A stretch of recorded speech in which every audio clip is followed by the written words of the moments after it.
is reality. Reality is what we believe to be true about the nature of our surroundings. But how do we come to decide that true nature? Do we conceive it completely on our own?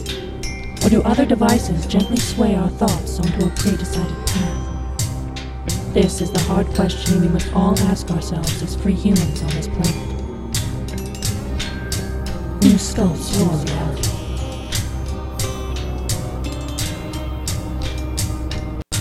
Reality.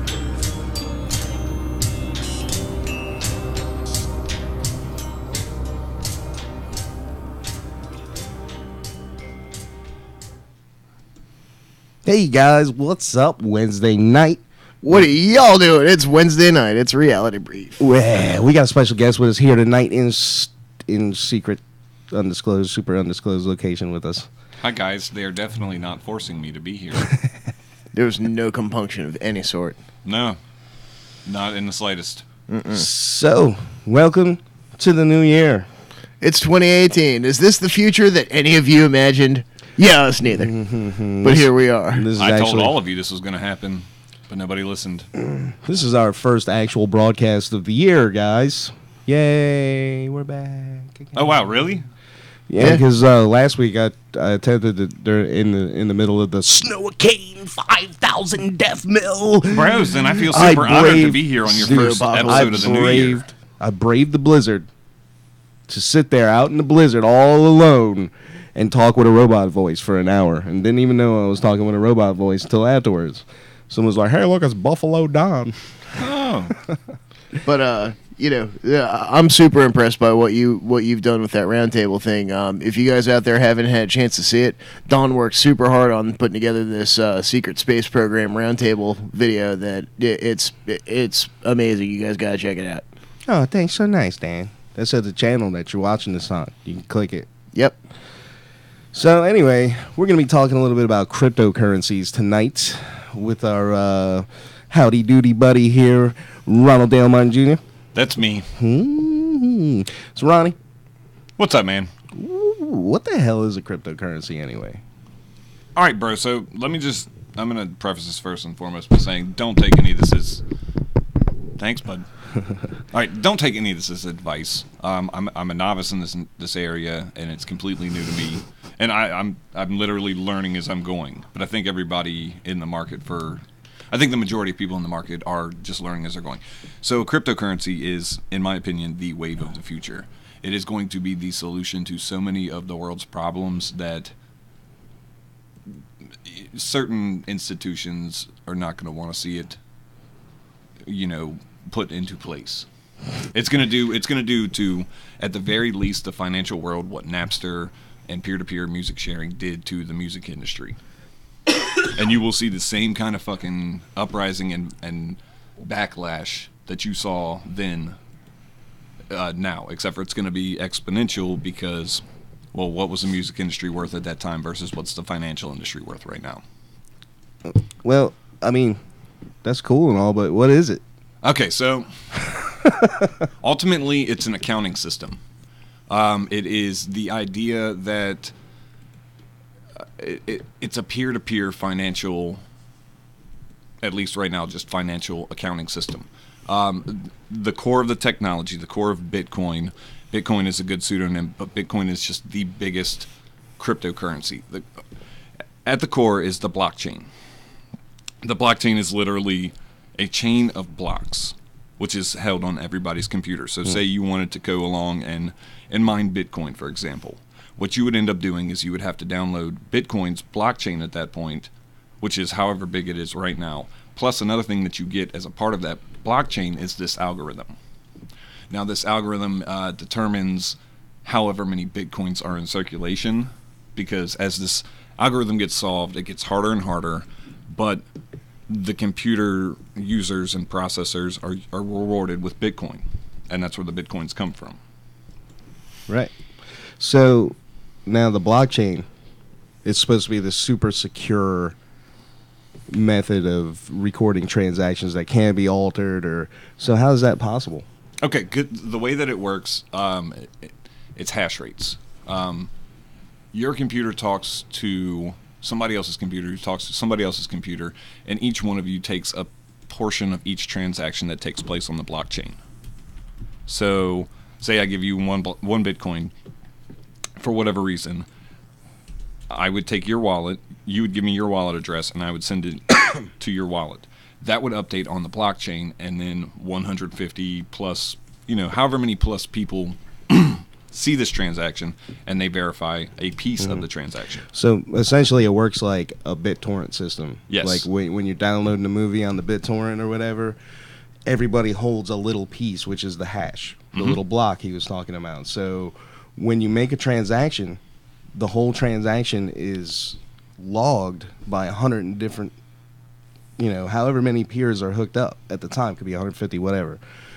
So in order to manipulate that data, that transaction data, you would actually have to get at each peer that's in that network and change each one to be able to manipulate. If you manipulate one piece, the whole thing's fucked. I mean, it's done. Well, but it's not completely secure, because hackers have and they will steal Bitcoin that people have lying around. Yeah, it's always gonna. Well, the biggest issue that comes from that, and this is where the different coins, one of their big selling points is their security features, because a lot of people don't understand.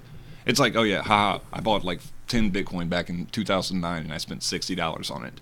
That's fine, and then you forget about it come 8 years later and it's worth $20,000 per fucking coin.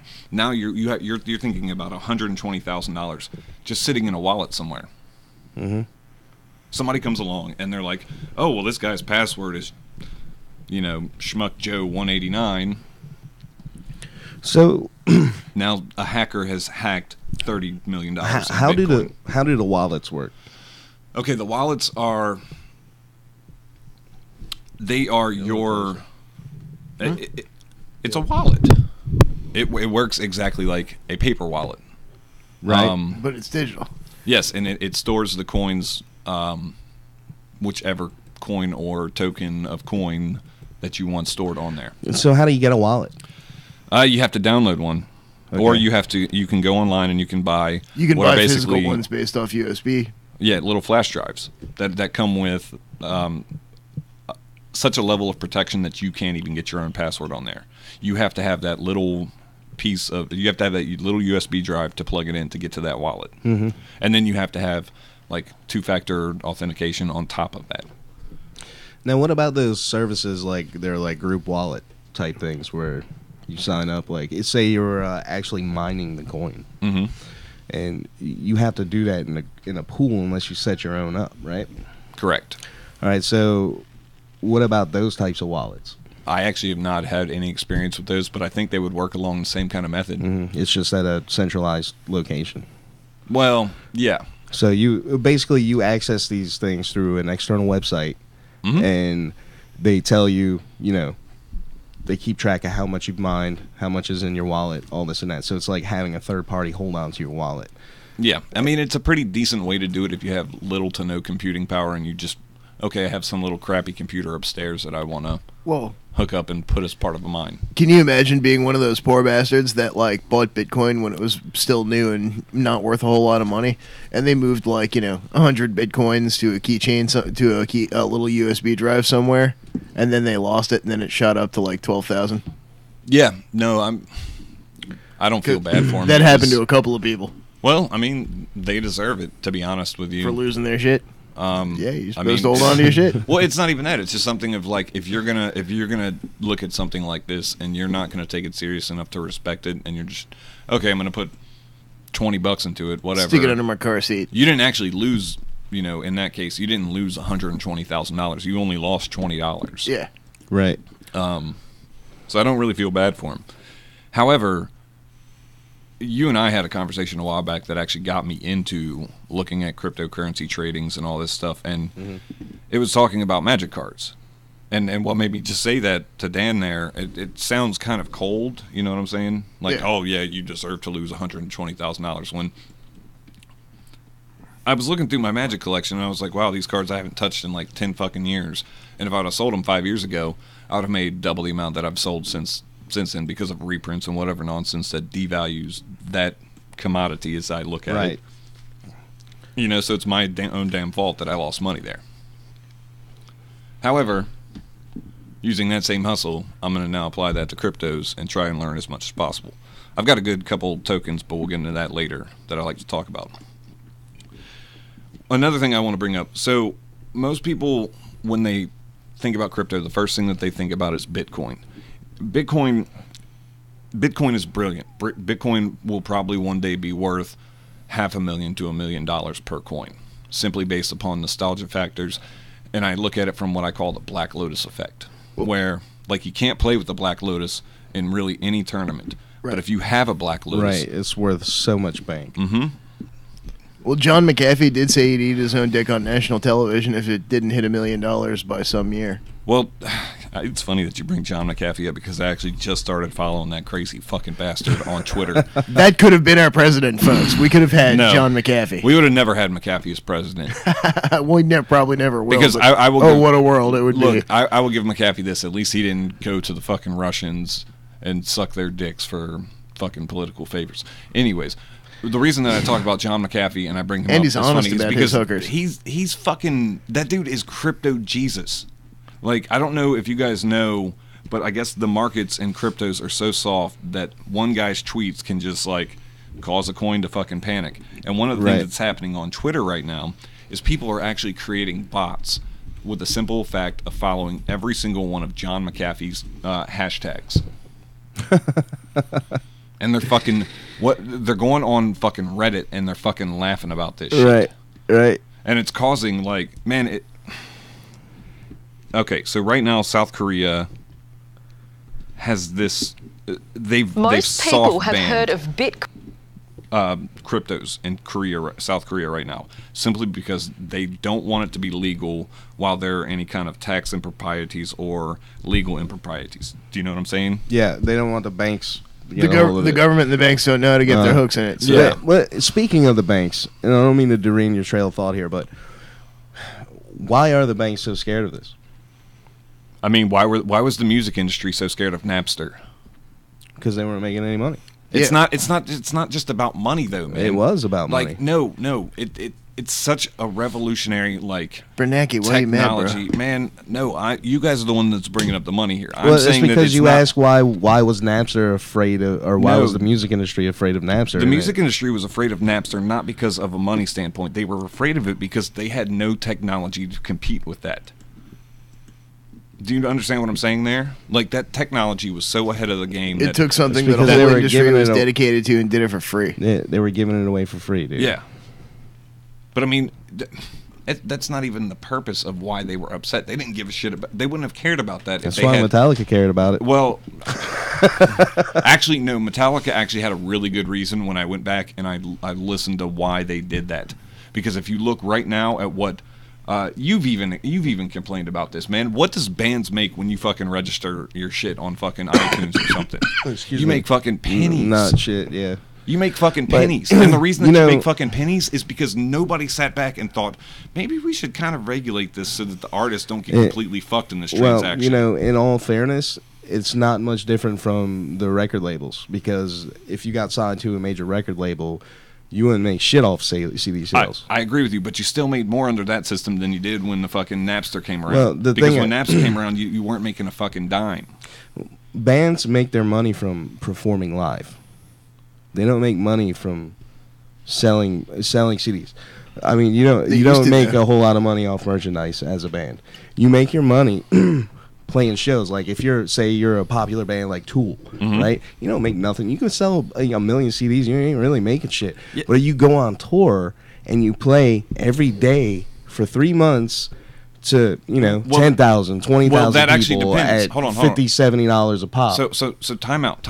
That's cheap too. Because Tool, like Tool's a bad example because Tool actually has their own record label, and Tool learned how to take that money that the record label was getting. It doesn't matter. The band tickets are like $120. The band is inconsequential. What I mean is the point unprotected bands are getting fucking hosed, and I agree with you that they have to make their fucking money on tours and on. No, that's the way it's always shows. been, though, Ronnie. Because look, the record label. This is why bands would get into trouble, because the record label would lend the band money to record. The band would take the money to record, blow it on fucking drugs, and put out a shitty album, and then they're a host, right? I agree with you. You have to pay all that money back yes. on your first tour. But the thing was, it wasn't even just the recording part. The record companies would do things. They would go and they would fucking like rent out the Hammerstein Ballroom, and they would fucking throw these lavish ass parties, and then they would make you fucking pay for it. I know how that shit works, man, because I've listened to a lot. I've listened to Billy Corgan and Shirley Manson in particular talk about how they got screwed on their first record deals. And then after that, they learned how to fucking play the game. And the problem is right now, like, if you look at the way that the music industry is, where everything is fucking force-fed through reality television shows, these poor suckers on these fucking reality shows have no fucking choice but to take that whatever contract is given to them. Mm-hmm. And so right now, it's like we're in this precipice where nobody, when Napster came around, actually sat back and said, maybe we should have a talk because there's certain directions that this fucking technology can go to where it fucking screws the little people. And the reason is because we just, for whatever reason, Donald, we have a problem in this country of we want to defend our future right to be billionaires over our fucking economic classes. And that's the reason why, in my opinion, the recording companies have gotten away with murder for fucking generations, man. Because we keep buying the bullshit. Not you and I or Dan here, but like fucking random Joe Schmuck, I mean, the record labels are practically fucking dead now anyway. So, I mean, we're to the point to where why are that they dead? System is because of the internet system. Exactly. So, instead of, a handful of bands getting a giant piece of that pie due to the record labels, now you've got buckets and buckets of bands getting smaller slices, but still way more than they were getting before. So really, the BitTorrent thing and all that, it taking out the major record labels is the best thing for actual artists, because record labels put out formulaic pop music. Agreed. But likewise, but here's the thing about taking out the major record labels. Like I'm agree with you that somebody needs to come in there and say, yo, this shit that you're doing is fucking wrong. But the problem with that is the infrastructure is all built around those fucking record companies.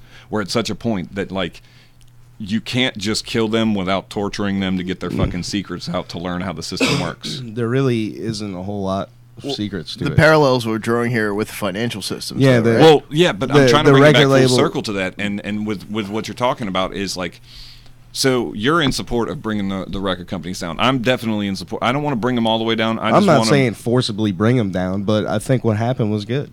Yes, I agree with you on that. And now this is where I decentralization. I'm pretty sure you're actually for cryptos. I just don't know, because to me it's like this is the perfect opportunity for, like, right now is a precipice, man. Because dude, I'm all for cryptos, if just for the simple reason that if the banks don't like it, then I damn sure do. Well, yeah. First things first. Yeah, exactly. Simple as that. Like, the entire reason that Satoshi started Bitcoin was it's funny that you bring that dude up too, because I don't even think that dude really exists. Well, he may or may not. A nom de plume. Just for argument's sake here, we're just going to say that he's a person, he's a figure, he's something. We're just calling him by that name. The reason that he created Bitcoin was to get the people who brought us to our fucking knees in 07 and 08 out of our lives. We don't fucking need them. We have the fucking computer. I should be able to sit in front of my computer and say, hey, Dan, thanks for making that fucking webpage for me. Here's fucking five Bitcoins. And Dan should be able to take that fucking 5 Bitcoins and go to the fucking grocery store and buy fucking groceries. Or go to his fucking local pharmacist and buy what the fuck he wants to without your fucking business being in it, government. Stay the fuck out of it. And that's the reason why the banks don't like it. Mm-hmm. However, I go back to the infrastructure that the banks provide, because the banks provide such... Exactly. They're so entrenched in our businesses, they have to be involved. I think they can't. They don't like it because they can't have control of it, because the banking system is set up to where the banks create the money. Now, if you got the money being created by me and you, we're cutting the banks out completely. They have no control over the amount of it. But none. We don't make the we don't make the money. Our algorithm makes the money.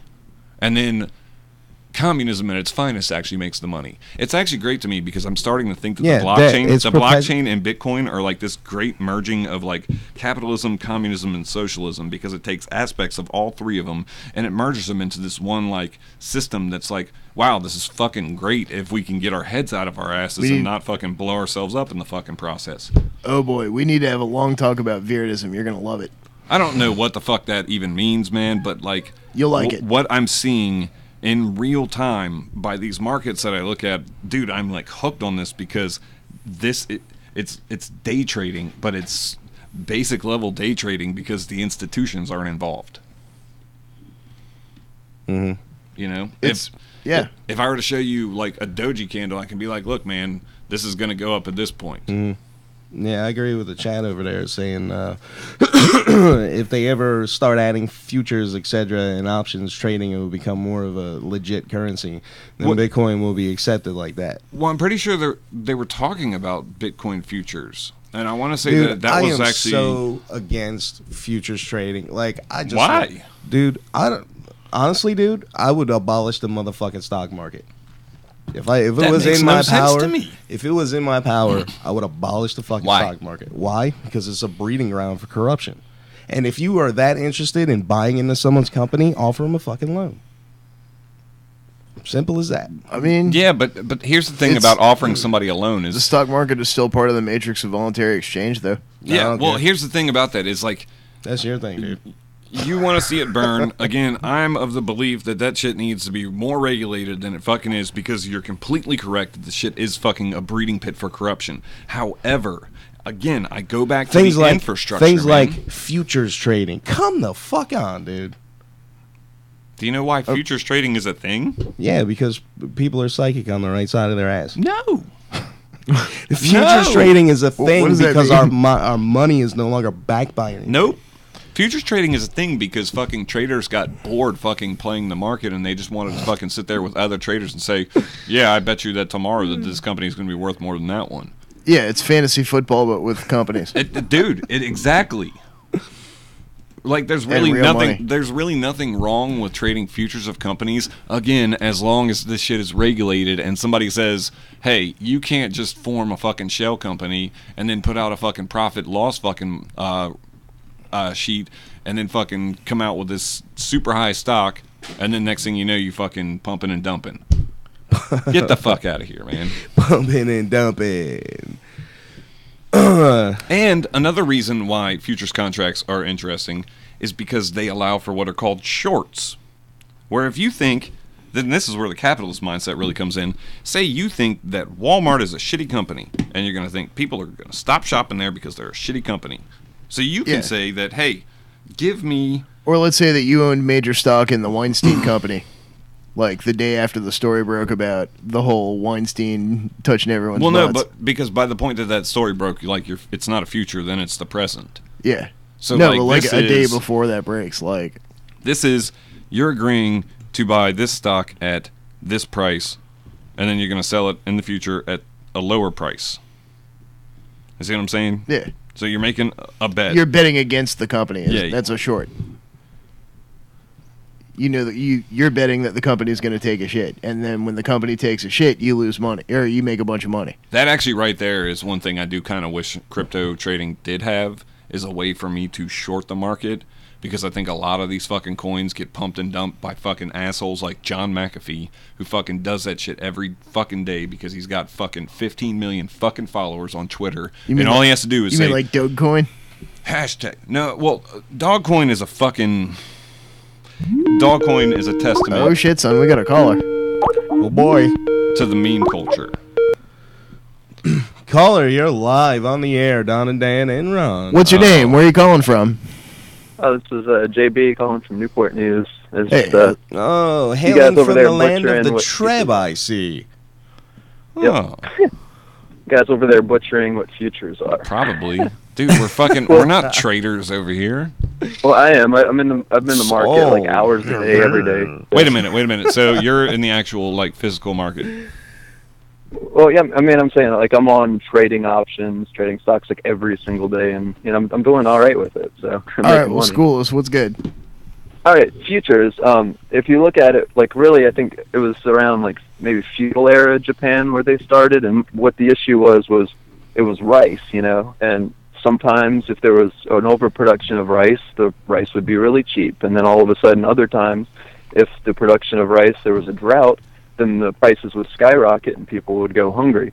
So futures were kind of a way to stabilize the commodity prices overall. You know, kind of, you know, if you pay a little bit on the futures now, then this will be a guaranteed price later when that rice comes to market. Can And I stop you otherwise, there? you know, it could be like $1 one day and it could be $500 the next day. So it helps, futures help balance that out.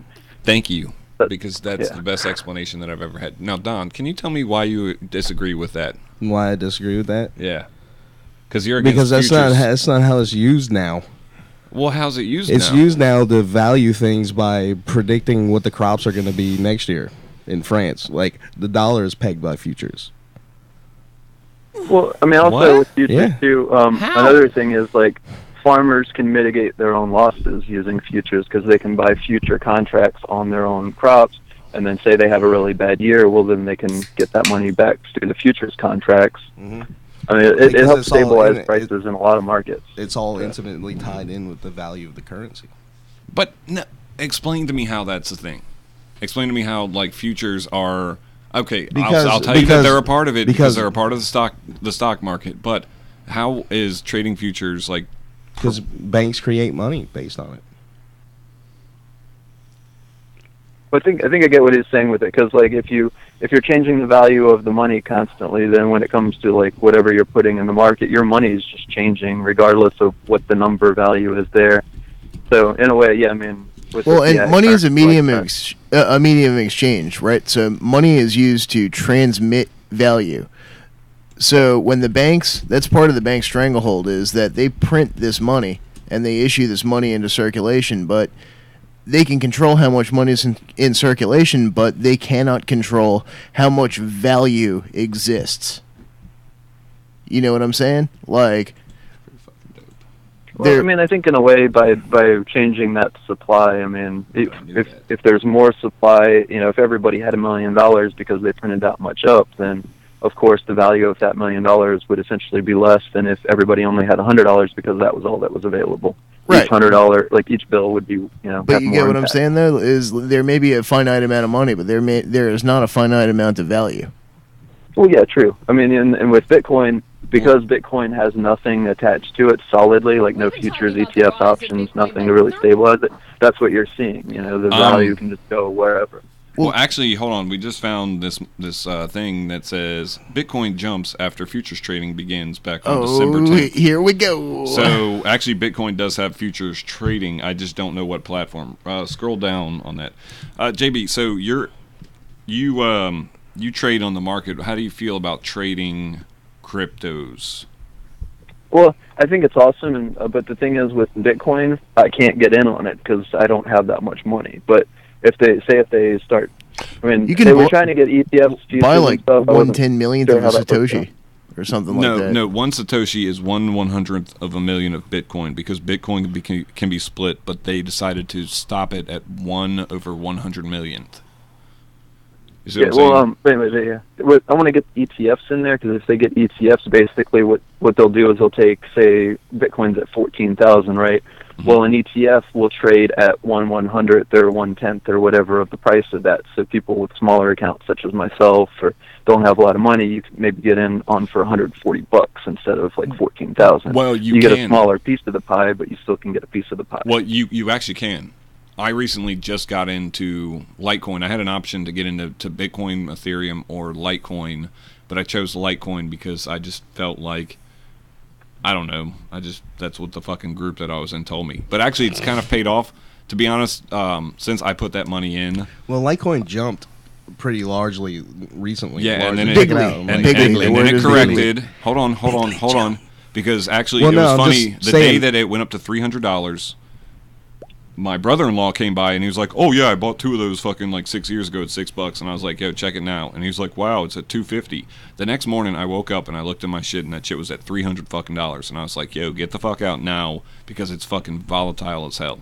Since it jumped up, then it has gone down and back up 2 or 3 times. Yeah, they all do, though, man. That's pretty much how so- they roll, man. I remember when what I did- Bitcoin was originally forward hammering up and down real hard. Hold on. So what I did was when it was up and I took a profit, I took the profit plus, like, I've only got about $20 in US dollars in Litecoin, but now I have like $40 in, oh shit. So I actually had to buy some Ethereum to trade on the Binance network to get Tron coin, and then I bought Verge, and then I bought Cardano. However, JB, I'm telling you, you can get in for, I mean, dude, you can take $20 and you can go buy a little bit of whichever crypto. If you want me to tell you how, it's easy. Just look up Coinbase, set up an account there, and then when you get to that point and you want to actually start trading like cryptocurrencies, then talk to me, because Coinbase is just the basic. That's where you get in. That's where you buy, you know, however much Bitcoin, Bitcoin Cash, Ethereum, or Litecoin, your choice. And then... So it's basically a way to break off bits of it and purchase that instead of like getting a whole coin? Yes. Is that what that is? Yes. A lot of these coins work on the concept of the Satoshi. Let me interrupt you right there real quick with some breaking news here. Providence, Rhode Island. A Johnson rapper whose songs include Sell Drugs and Feds Watching has been sentenced to 36 months in federal prison for trafficking heroin and fentanyl. This just in. All right, continue. Well, that's how about that? Who'd have thought, right? Oh, Thanks. yeah, man. Yeah, dude. Random that's the interlude. best. That's the best, Hey, man. so Does that I mean just that want to we're- run something by you Does guys. that mean 'cause, we're going to like, get abducted by the Secret recently- Space program because we have shows about the Secret Space Recently, program? I have this friend, and I'm starting to get kind of concerned that he might like shoot up a school or something. What do you guys think I should do about this? Should I call the cops on him? No. Should I just bag him I up? don't know. I and- mean, what evidence do you have that he might? other None than whatsoever. He's just speculation? talking It's out his none, ass. man. But it's just like you study these cases of like people who snap, and you're just like, dude, I should have seen it coming. Encourage him to seek professional help. Anyways, All right, so where back the to the fuck were cryptos. we? Back to the cryptos. Yeah. So you start off at Coinbase. You can also start off on Gemini, but Gemini is a little bit harder to get into. It's actually safer because it takes a little bit longer to verify your identification, your bank account, and all that shit. You take whatever that you buy. The Satoshi is the smallest amount of Bitcoin that you can buy. It is 1/100th of a million of a Bitcoin. That's how far they Oh, break wow. down Bitcoins to. That's awesome. Yeah. Yeah, I had no idea about that because I mean I was looking at it in the market and it's just like, man, come on! They were supposed to get some futures ETFs and stuff a little while ago. Man, It was those was it the Winklevoss or whatever, the dudes that got screwed over by Zuckerberg. yeah, Like The they guys that were the actually ones made basically Facebook? trying to get that in they place. they have their own exchange, which is the next step in the process. Yeah. They own Kraken, which is like it's literally where you take whatever coin you bought in step A from Coinbase, be it like Bitcoin, Ethereum, yada yada yada. You take it to the exchange. I use Binance, but the thing about Binance, and there's another one called Bittrex, is they've shut down new user registrations, and it was a pain in the ass for me to get into because a lot of people are jumping into the market, and it's bringing a lot of unnecessary attention. Like, and what's happening is this shit called tether fraud, which I'm not too sure what the fuck it is, because it's literally like, dude, when you go and type in tether fraud and then explain to me what the fuck it is. That just What does doesn't- that look like to you, man? You look like you're typing on a computer right Yeah, there. man. Yeah, well, not that. Did you say tether fraud? Yes. Okay, I'm not do with that. Keep talking, Ronnie. Is that like what happened with the MTGOX exchange in Japan? Good. No, that right there, the Bitfinex Tether Bank, and why this is a bit suspicious type shit. Propitious. Fuck you. Oh yeah, Maybe I did want to throw one thing in there. benefit. Okay. Back when you were talking about the wallets and the security and like Bitcoin being secure and stuff, did you see the incident where the guy there was some wallet, they had a flaw in the wallet, they tried to fix the flaw in the wallet, and they essentially gave one guy control of 300 million Bitcoin, And in a panic, not knowing what to do, he kept trying to delete those other ones out, and it permanently locked them. So now there's like 300 million Bitcoin from all these different people's wallets that it's just locked. Oh my god, dude. This is when I was talking earlier about Black Lotuses and like all that shit. Like, this is the wave of the fucking future. You guys remember a couple years ago when people were talking about, oh, there's gonna be a fucking could that happen with society. Bitcoin Cash? So that's pretty much what this tether fraud is about. What he just explained about the locking of the accounts. Yeah, that fucking sucks. Yep. But there's a lot of that shit happening right now because a lot of people are making new accounts. So a few of these, Kraken is one of the few that their verification is one of the hardest fucking things to get into. That's pretty hard to get into too, from what I hear. No, actually, it's pretty easy. Google's got these videos on dolphin fucking that I was watching the other night for whatever reason, and I'll be honest, man, I would not want to ever meet people who do that in real life. Yep, me neither. Yeah, I don't want to be associated with any sort of with that sort of thing. But personally. JB, so we're actually like, I'm in a couple of cryptocurrency groups on Facebook, and one of them's trying to put together a meetup.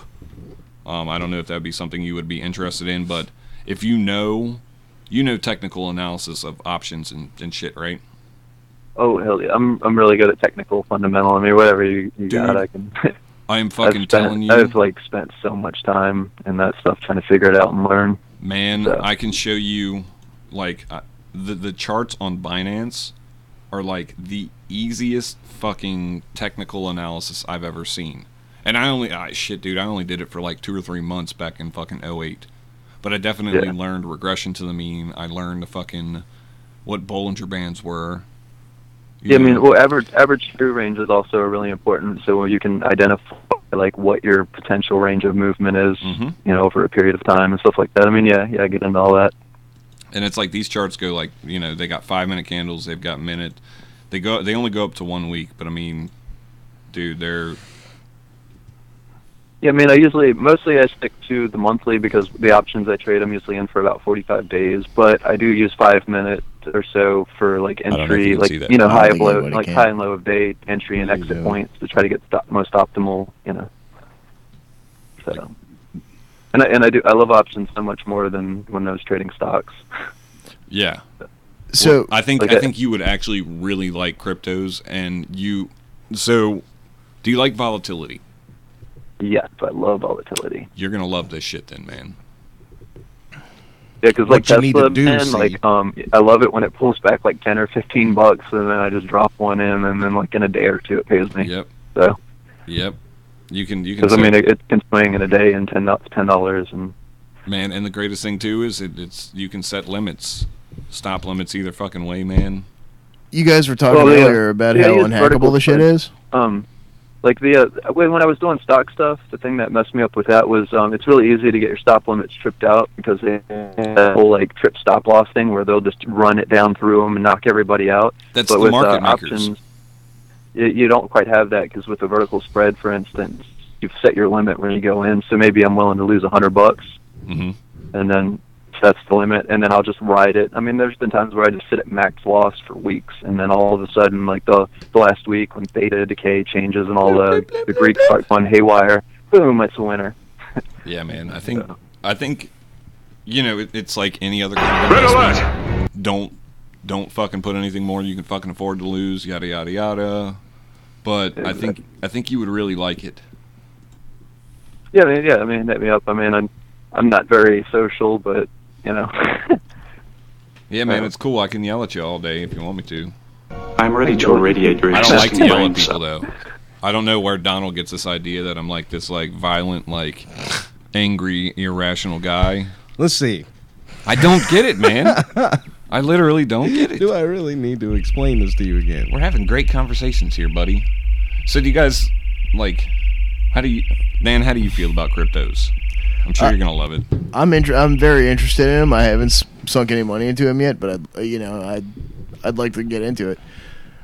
I want to figure out how to get one of those physical wallets so I can have them like off of the network. So if like that happens where all of a sudden 300 bitcoins get locked, mine's away in a physical USB thing. And another big concern I have is you guys remember the MTGOX hack? Like, what was that all about? Like, how did that happen? Man, that was a new. Okay, like, I'm not too sure about MTGOX, but I do know the that big exchange in Japan. The whole thing got fell apart or shut down or whatever. Well, first and foremost, MTGOX stands for Magic the Gathering Online Exchange. The guy failed at that, and then beyond that, I give no fucks. However, I feel like this is a case of insider fraud, and it is a very real possibility. Apparently, the fraud will never be prosecuted. Right, and what is a transaction malleability attack? So, oh man, no. Those coins belong to the owners. Yeah, MTGOX announced that approximately 850,000 bitcoins belonging to customers and the company were missing and likely stolen, an amount valued at more than $450 million at the time. Although 200,000 bitcoins have since been found. The reasons for the disappearance, theft, fraud, mismanagement, or a combination of these were initially unclear. New evidence presented in April 2015 by Tokyo security company WizSec led him to conclude that most or all of the missing bitcoins were stolen straight out of the MTGOX hot wallet over time, beginning in the late 2011. My man joined the 3 Comma Club with his fucking... He robbed some motherfuckers of 9.1 billion. That's billion with a B. 9.1 billion. So in 2015, it was 450 million. Today, it's 9.1 billion. Yeah, that's fucking ridiculous. Actually, there was a guy I used to talk to a bit on Facebook, and I might have mentioned it before, but he basically, all he did for years was just take Bitcoin for everything. It was like, if you want to donate, give me Bitcoin. If you want to support what I'm doing, give me Bitcoin. And now I think he's worth about $2.6 billion because of that. Because he was getting coins piled on, people dumping 20 coins, 50 coins. They're worthless. Why not? Here, just have all these Bitcoins. Motherfucker. So. Yeah, and why does it not ever happen to me? Hey, we at Reality Brief also take Bitcoin. Not really, but you could donate $25 and get yourself one of these lovely t-shirts. All you have to do is hop on over to bandcamp.com. I mean, realitybrief.bandcamp.com and click it to buy. Click it to buy. Just 25 Bitcoin. Or, hold on. 25 bits. Check it out. This is what we'll do. All right. How do I get set up to accept bit shekels? We'll take the square root of 49. Okay. I don't know why I'm doing that. Why are you doing math on a show? Because nobody cares about math now. All right, man. So check it out. If you want to give us this many Bitcoin, no, that's not 593 Bitcoins. What are we giving them for that exactly? Wait a minute. Whatever they want. Give us this many Bitcoins, and we'll give you a T-shirt. That is 0.0016780776 Bitcoins. So what is that? A millionth of a Bitcoin? No, man. That's well, fuck. How many fucking numbers is that over? It's 10, 100. That's like I can't see. That's 1/1000th of a fucking Bitcoin. A thousandth of a Bitcoin. Yeah, man. I wonder how many Bitcoin it would take for the aliens to take you to their home planet. Me? You think I'm an alien? Look, I probably am, dude. Since we're talking about aliens, I actually heard some shit. What'd you hear, bro? The whisperings from the bottom of the rabbit hole is that the Bitcoin is from the future. Man, Yeah, the blockchain is from the future. After watching Travelers, I believe it. This shit right here, man, is what it's gonna fucking take for us to join the intergalactic federation of fucking planets, man. Space cash. Bro, you fucking laugh, man, but it's like, you remember all them years that Alex Jones was like, there's gotta be a cashless society coming. Mm-hmm. I'm a fat fuck who fucking loves to take soy. All right, settle down. Anyways, man. Baby Forts McGee's ex is here, huh? Power supplement. Now, here's the fucked up part. Actually, now that I'm reading that, in late 2006, programmer Jed McCaleb, the guy who fucking thought of building a website for users of Magic the Gathering Online, or Mount Gox, he's also the creator of Did you Ripple. say mouth cocks? I said Mount Gox. Oh, my bad. Mount Gox. Mount Cox? Is that right? Anyways, he's the creator of Ripple. And you and I were talking about Ripple earlier, and that's one of the reasons why I actually don't like Ripple, is because this guy's a fucking scam artist. Because there's no fucking way that you don't fucking press charges in this case. There's no fucking way that you don't fucking try to recover fucking, what was it at the time, $450 million fucking dollars? Oh, yeah. This dude stole this I've fucking seen people money. get punched over $20. This dude... See, why do we got to get violent around here? I'm just saying, like, I've seen people My take life far is more, fucking Rainbow Dash and Rarity, the fucking white fucking, what is that, Little Pony? All right, bro. What are you talking Care Bear about? hugs and shit. Dude, Alright, I'm just talking and about I come shit over here and he's talking about punching me in the face for $20. I didn't say my God. punching you. Oh in Are the you talking? face. Are you talking to Billy right? Oh, Look. We I have didn't you on the say anyone show. here. I'm just saying, like, I've seen shit get hasn't- real over $20. It has only been 46 minutes, and I already have to take back control of the show because you fucking are just insane. All right. Yeah, Enough of let this me get off Bitcoin. it, man. no, motherfucker! You told me I was getting in an hour. I got 14 more minutes. Well, go ahead. Look, all right. So check it out. If you do, and this isn't just for you, Billy. Like, I'm sorry, That's JB. JB. I'm so fucking sorry, man. That's Billy with an IE. Yeah. Yeah. I'm gonna shut the fuck up now because I got nothing.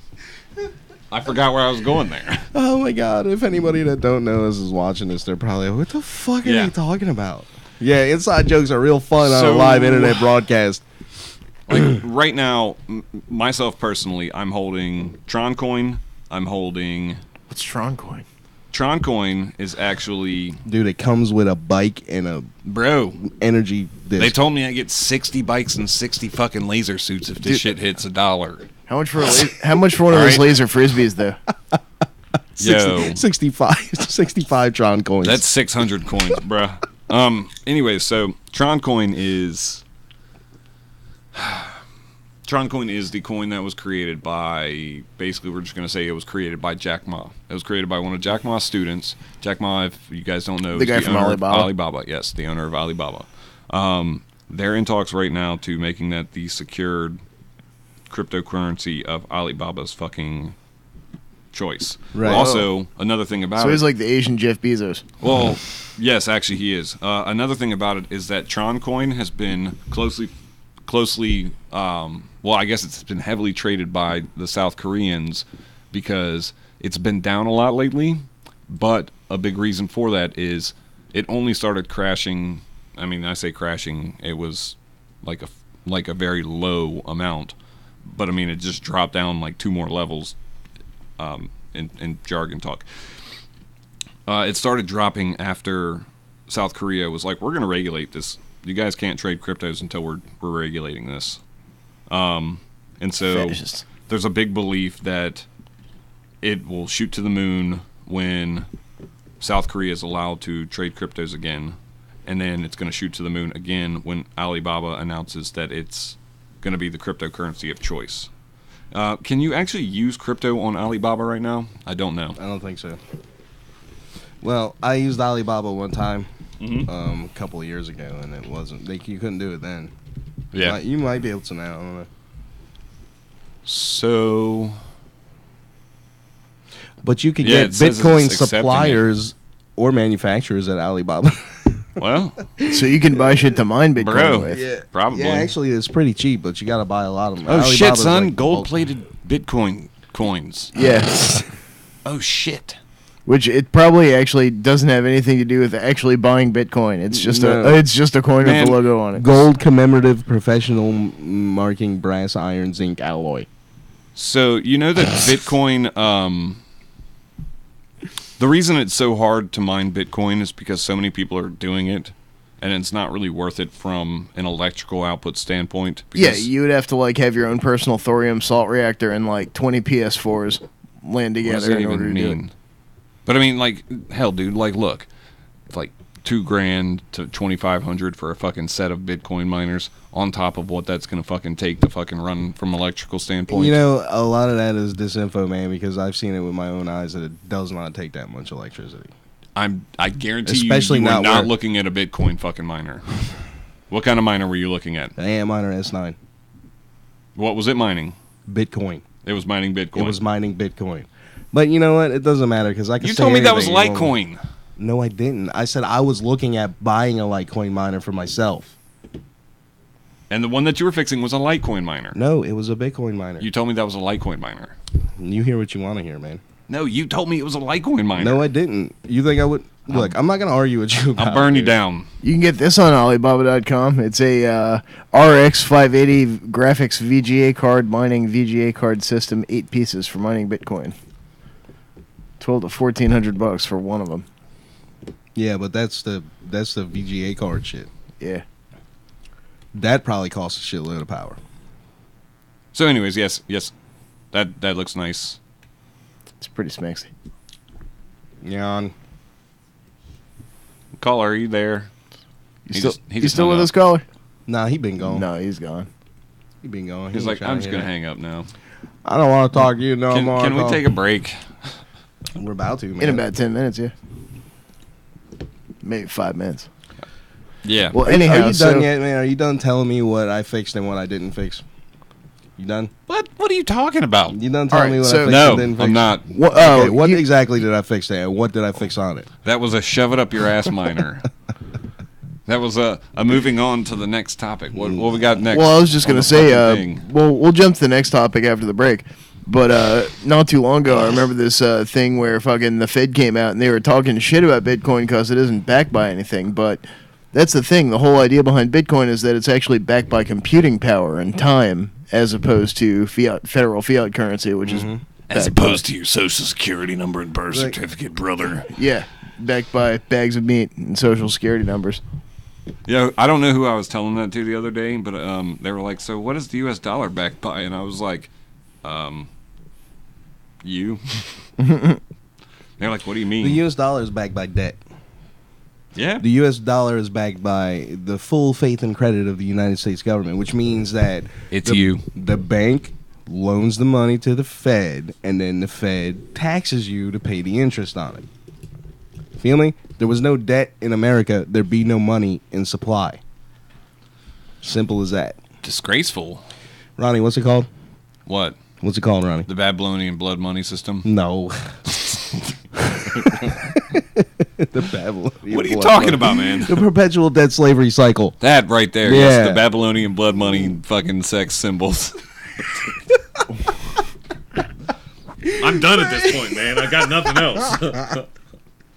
Oh, hold on. Well, then I guess we probably really should take a break then, huh? Bro, I'm kind of losing it, man. I'm sorry. I don't even know. I'm having the time of my life. I It's been haven't 3 done- weeks. I haven't done this kind of show in like 6 years.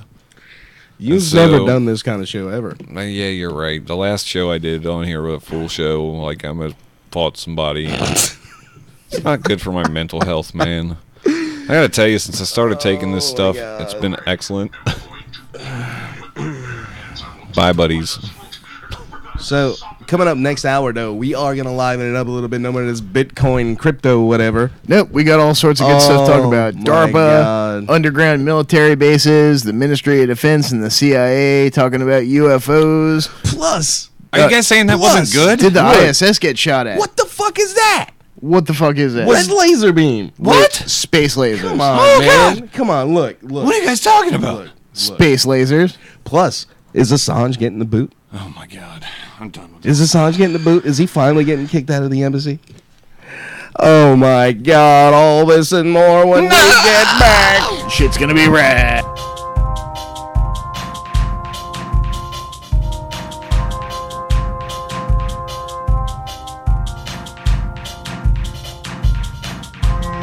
Thought they would look to us, thought they would follow us, but we were wrong.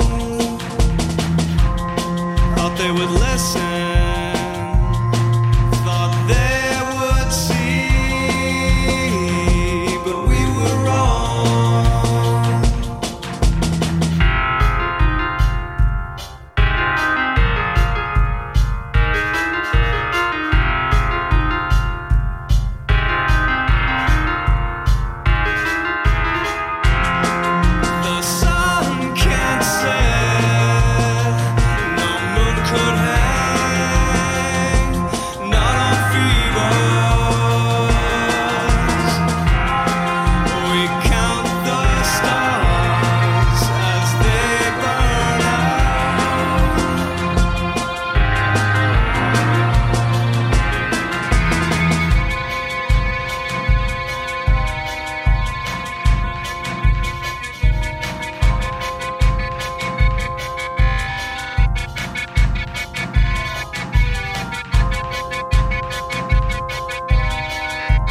beneath us.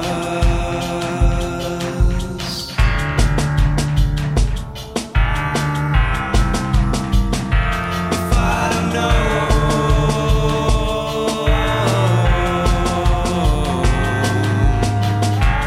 I'd save the heartache for another life. If I'd known,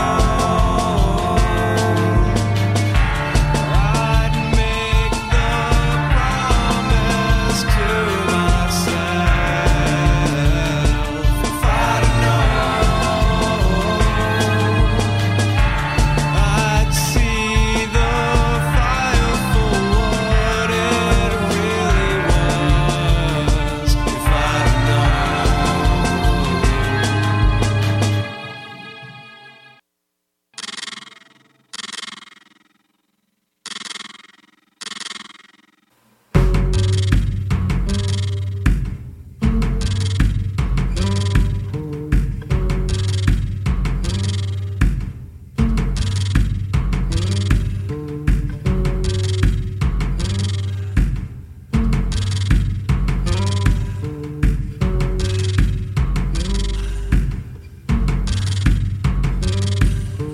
Daughter of Saturn, virgin mother of virtue, villainous animals will seek out and hurt you, distort you and twist you and misrepresent you. Your elegant innocence has transformed you into a definite target of manipulations and greedy ravagings that blunder your purity, spoil your seed, shadow you under scrutiny, or hide you entirely from consensus reality.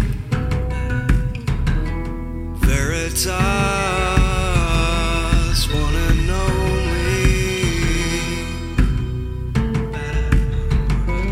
Veritas,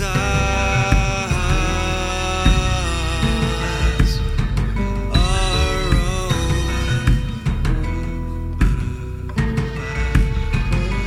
Veritas,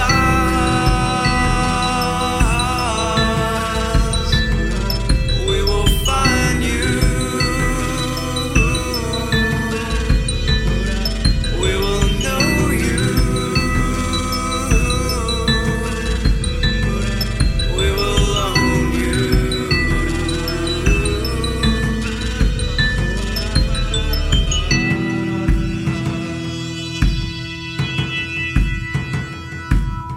Seeking her endlessly, she's ever elusive. Further and further now, your source gets diluted, and the well is always deeper. How deep can you dive? How deep is your need to stare the truth in the eye? The truth is that you hide from her. You are vulnerable as you lied to yourself.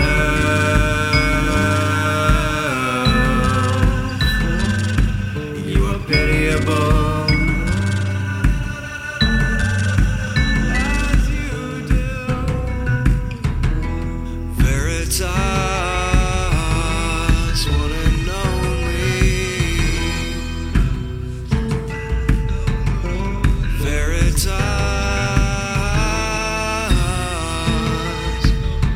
our own.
We are back, ladies and gentlemen. Welcome to the second hour of the hour. Welcome to more Crypto Talk. It's only gonna get better. So, out there listening, watching, whatever, you like what you see, you can hit us up on the Patreon, maybe give us a buck so we can help make things happen better. Indeed. Give us a like on the Facebook, join the group, check the YouTube, buy the shirt. We do have shirts. We do have such wonderful shirts. I'm done, man. I can't even do it no more. Do what no more? The 12-hour thing, it burned me out on all that. I don't know. It kind of renewed my vigor, man. So, without further ado, some EXO news for you guys. Oh yeah, you've been waiting for an hour for this. I know. I know. I have. Oh my god. Oh, Flipper. So you guys remember the MOD releasing all of the UFO files, and they were still holding some back, so they finally brought it out. And what was in it? Not a whole lot. The squirrel's loose, huh? Real-life X-Files! The final part of Britain's real-life X-Files has been released. But does the government have something to hide? No, of course they don't. What could they possibly be hiding? The final release completes the government's long process of publishing Britain's real-life X-Files.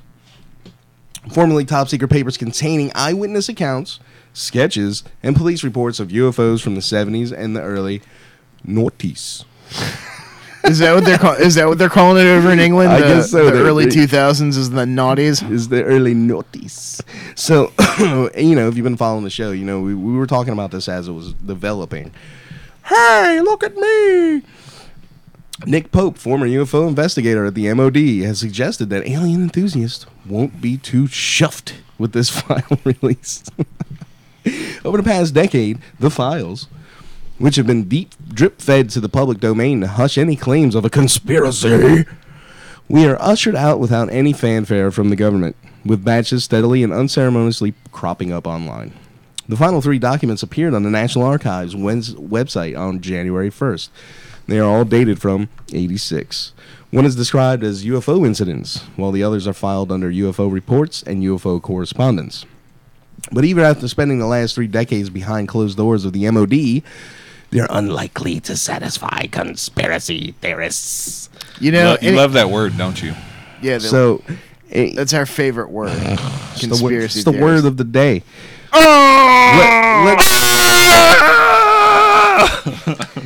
Let's make 2018 the year of the conspiracy theorist. Hey,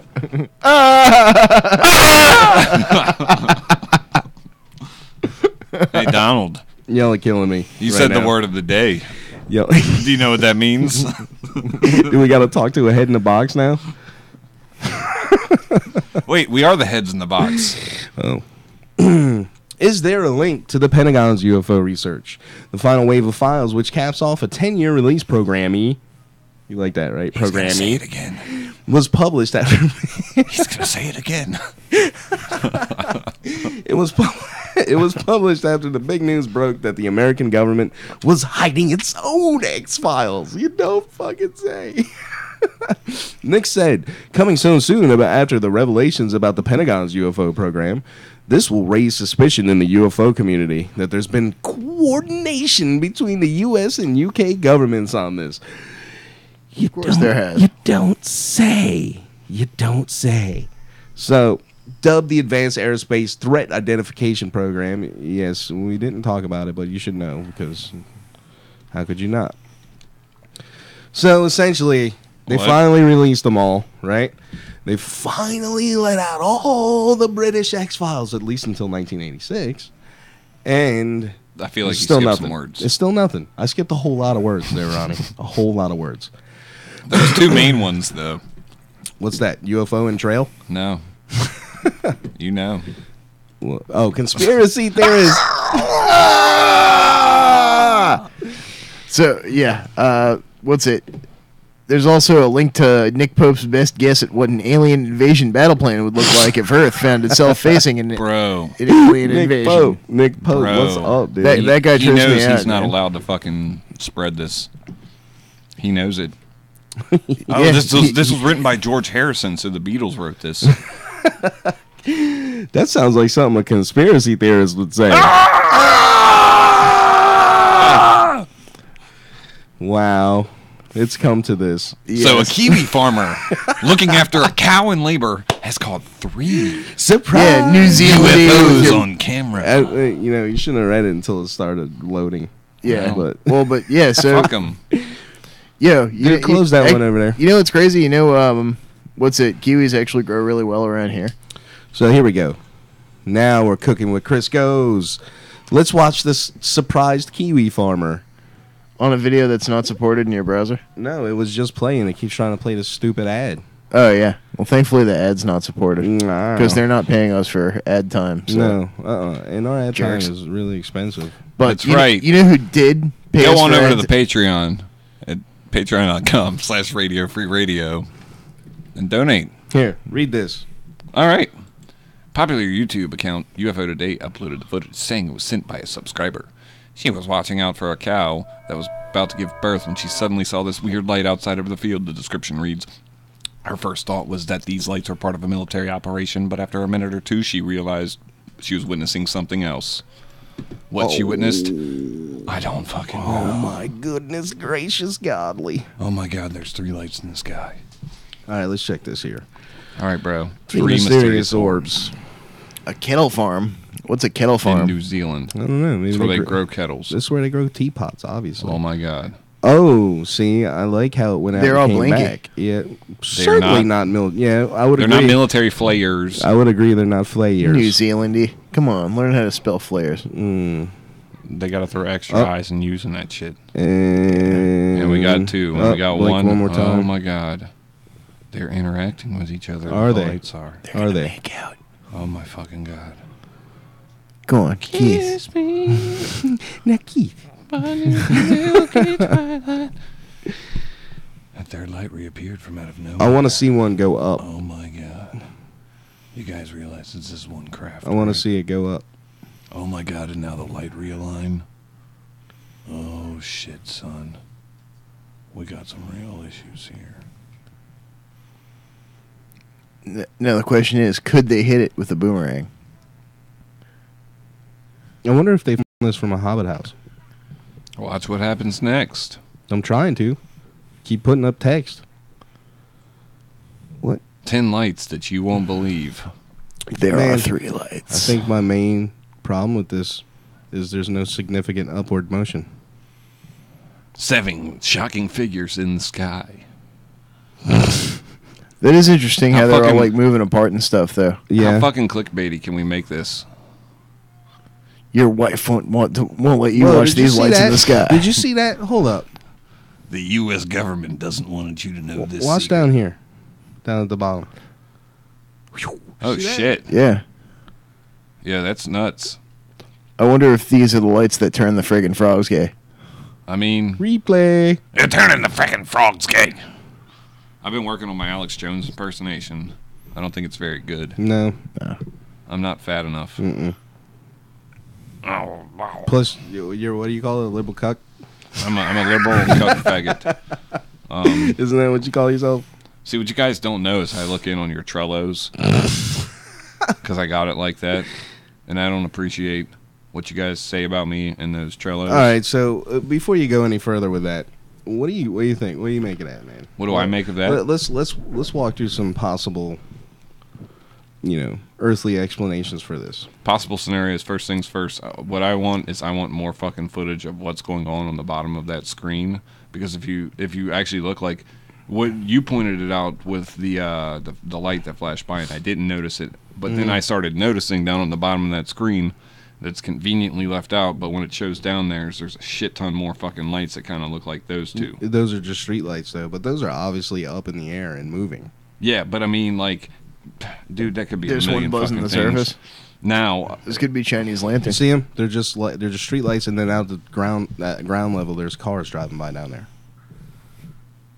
well, yeah, but I mean, like, so what?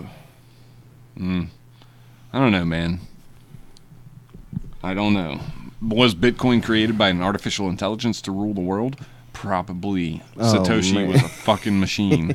The Bitcoin was made by the black goo. Bro, it's like they fucking know though, man. They've been listening to us all fucking night, and they're like, "Oh, you guys are into fucking aliens and cryptos." You know, after So- everything that we've done between the aliens, the cryptos, the ritual magic, all the other fun stuff that we talk about on this show, I would be insulted if there wasn't actually somebody off-world listening to us. Off-world? No, they probably don't give a shit. All right, so On-world? Yeah, they. concerning the surprise kiwi farmer, viewers were impressed with the clarity of the video, even they couldn't decide what the lights were. Continue watching the trajectory after the lights blink out. You'll see a black shadowy residue form, collect in the area, and then disappear. If this isn't CGI, then this looks more like an interdimensional shift being than a physical ship from space. Could be. None are moving fast, so why couldn't these be drones? I was thinking the same thing. Yeah, that's always possible these days. And I know Phantom Spy was out there thinking that. That's the problem anymore. Too many knuckleheads out goofing around, and that's for certain. There's a lot of people just making fake videos for kicks.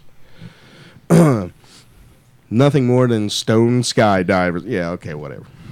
It's not apparent exactly where the lights were spotted. The sighting coincides with the airing of the first episode of the hit series paranormal TV show, The X-Files, and also, coincidentally, Reality Brief.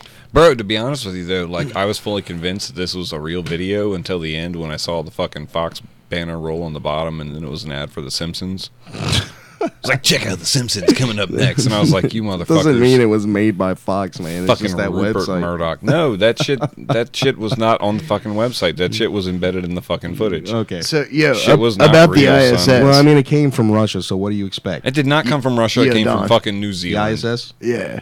Oh, my God. Yo, yeah. this is some shit. And I'm sure this will not be confirmed by any official source. No. But Donald, And this reminds me... read the title. This reminds me... Hang on. Yes, Ronnie, I see that. This Who reminds me... discovers a red beam zooming past the ISS? This reminds me of the time that they shot... the International Space Station Donald. Day. That's the 12th of December. What the hell is that? 2017. I'm just going to Mute run tab. the video. You were You can see for yourself. You're really missing the point here, though, man. I'm not missing the point, man. No, the point is we need to know who discovers this red beam zooming past ISS. Come on, man. No, I don't want to hear you motherfuckers scream on. again. We don't- Conspiracy theorists! Conspiracy theorists! Discovers red beam zooming past ISS. Now, this reminds me of that time that other conspiracy theorist found that red shooting beam coming off the planet and hitting an invisible sphere next to the moon. Yo. Remember that? Yeah, I that do was some remember hot that. shit right there. All right, let's check this out, guys. I think it's going to load this time. We'll see. Yeah. Okay, I'm watching. What are we seeing here? It looks like the limb of the earth in the This distance. is like somebody's fucking colonoscopy video, man. Yeah, I know. Like No, that's obviously a tumor. a colonoscopy in I space. mean, the ISS. In there's a space. fish. I mean, there's the moon over there.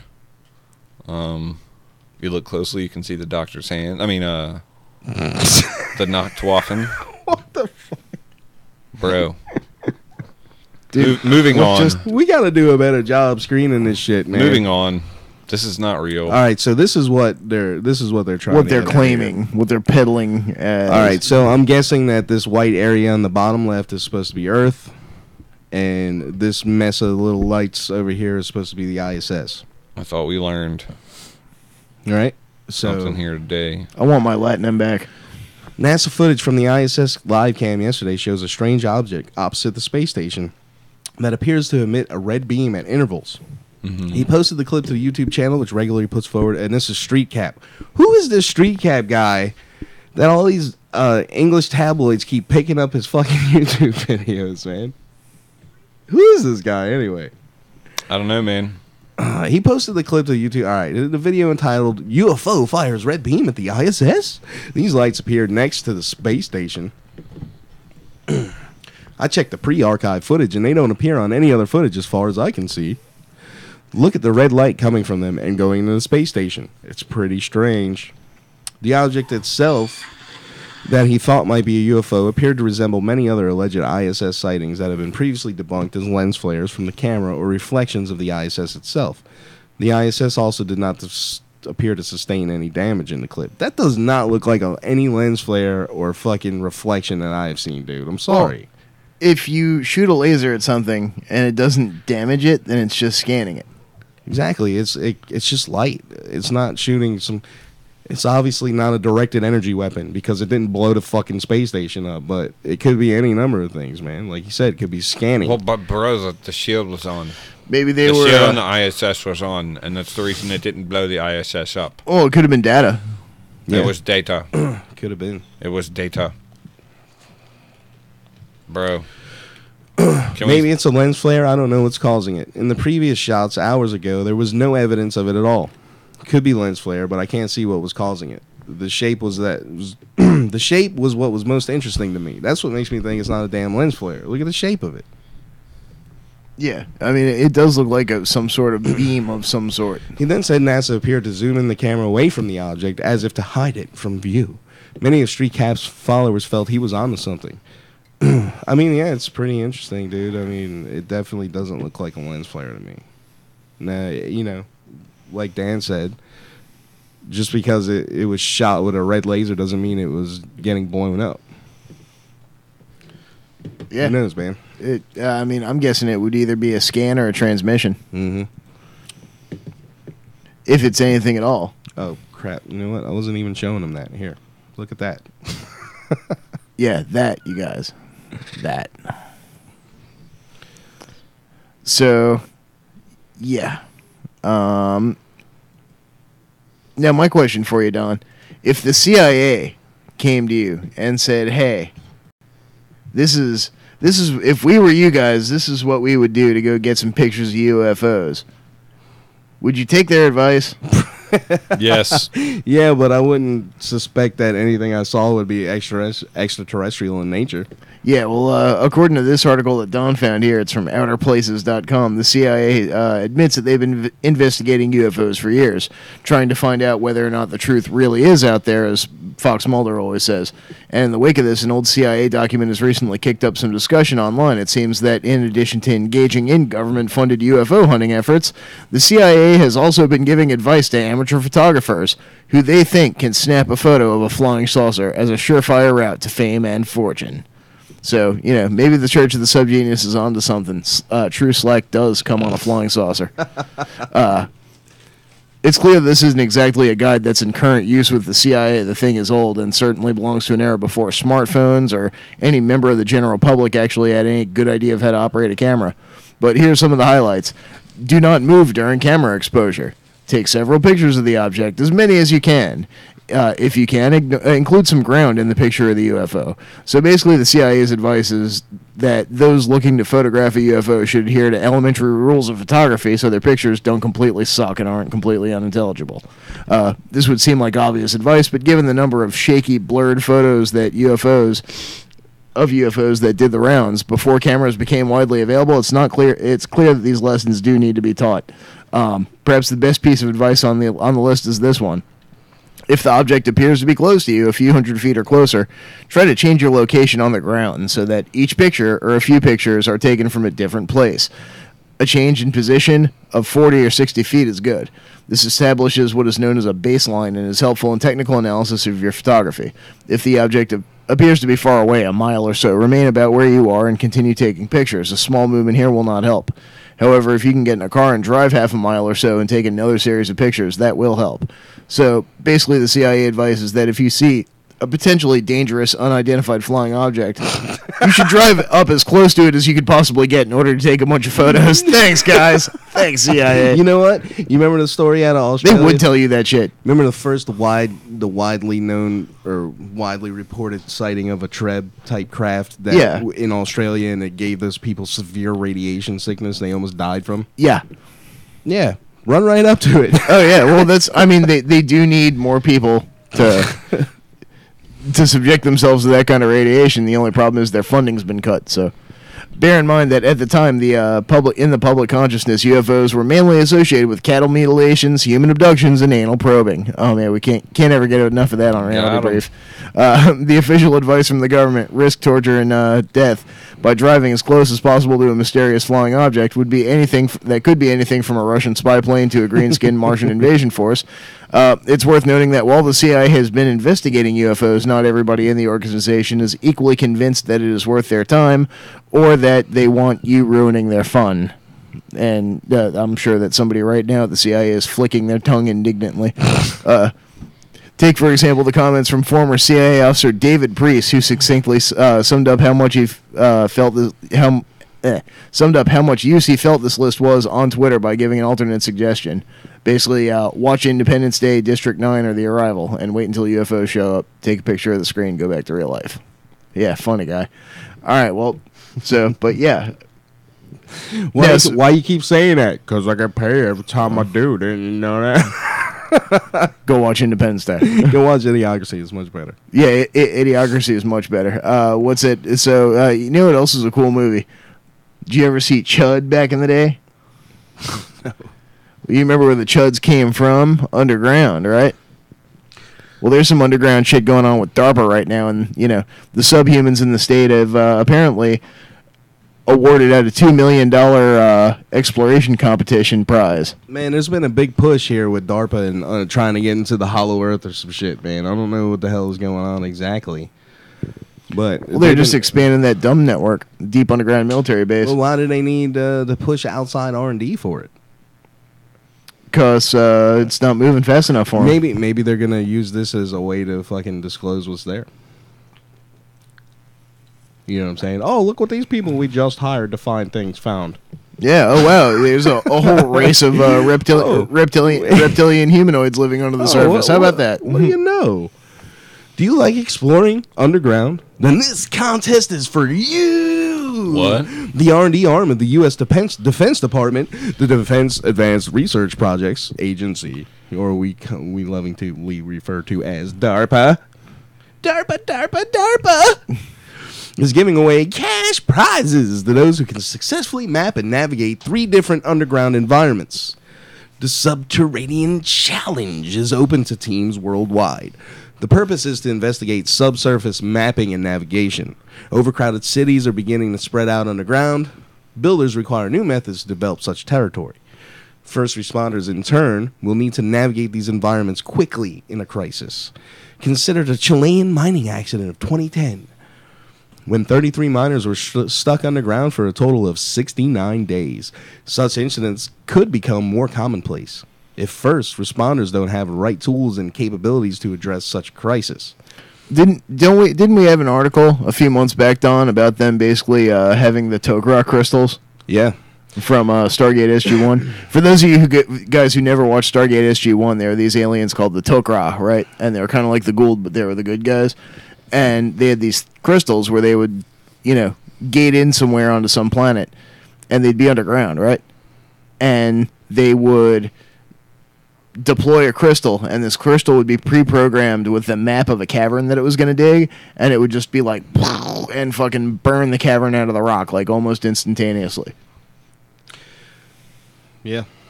As for security purposes, extremists like ISIS and rogue regimes like North Korea have used tunnels to evade the U.S. military sensors, satellites, and other surface-bound intelligence-gathering methods. On another front, the results of the contest may help in the colonization efforts on the Moon and Mars, places where a thin atmosphere offers little protection against harmful cosmic radiation. Underground environments are notoriously unpredictable, which will give competing teams quite a challenge. Program manager Timothy Chung at the DARPA Tactical Technology Office sent in a press release. The DARPA Subterranean Challenge aims to provide previously unimaginable situational awareness capabilities for underground operation. And there's some guy walking through a cave in Afghanistan. The challenge will have 3 components: a human-made tunnel, an urban underground space, and a network of natural caves. Neat. All 3 things purported to be found underground. The goal is to stimulate innovation and help bring forth advanced technologies or develop existing ones allowed for rapid mapping, navigation, and search capabilities in situations where time is short and environments may be too hazardous for humans to traverse. One of the main limitations facing warfighters and emergency responders in subterranean environments is a lack of situational awareness, Chung said. We often don't know what lies beneath us. So, pretty interesting, man. Oh yeah, why don't you give the folks at home a full-on goose of that pick? So I guess what is this then? They're putting together these things and they want them to figure out how to map it. Yeah, they're basically pretty much they're giving them access to an area where there's It's interesting how tunnels, caves, and it's underground man-made complexes. tunnels, So urban environments, and cave environments. So this is them letting everybody know that deep underground military bases really are a thing. Because how else are you going to have an underground urban environment? I mean, can anybody out there name an underground city that they know of? Exactly. Fort Weather. Mount Weather. Mount Weather. Mount yeah. Weather. Yeah, but that's a base. It's not a Yep. city. Well, it is a city. We're talking about a city. A base is a city. Yeah, Okay. he's not wrong, actually. I'll see y'all later. Yeah, technically, you're right, but it's a military base. It'll be And it's not like you can walk in there and be like, I'm going to move to Mount Weather because it's a city. Why the fuck not? well, what Go ahead and try. They'd probably let you in that's there. probably what they're trying to do. Is they want to have a backup plan for humanity to have a place to go live after the Alpha Draconians come and burn the atmosphere off of this planet. Yeah. After listening to Reality Brief. Bro, I have no idea what you were just talking about. You have no idea what The you Alpha were just Drax, talking about dog. either. so- Alpha Drax. Man, Alpha Drax. Alpha Drax are gonna fuck us up. Alpha Drax. My name is Timothy Chung. Hi, I'm Timmy. a program manager in the Tactical Technology Office at Thanks, DARPA. Tomas. Hey, bro. I'm pleased to announce DARPA's newest challenge, So Seattle has the an DARPA underground city. Subterranean Challenge. He looks very trusting. This competition aims to explore innovative approaches and new technologies to map, navigate, and search underground environments. Yeah, I think he might be an Underground Alpha settings Drax. are becoming increasingly relevant to global security and safety. Yeah. Rising populations and urbanization drive the demand not only to build up, but also to build down, requiring first responders to perform their duties underground. In many ways, subterranean environments have remained an untapped domain in terms of developing breakthrough technologies for national security. That's where the DARPA Subterranean Challenge comes in. We're looking for audacious ideas on how to overcome the numerous difficulties these locations present. Poor visibility in communications, difficult access, and unpredictable terrain among them, and provide previously unimaginable capabilities for Now, why warfighters the fuck and did that look emergency like some responders. ancient city? Hold up. I kind of feel like a conspiracy theorist here.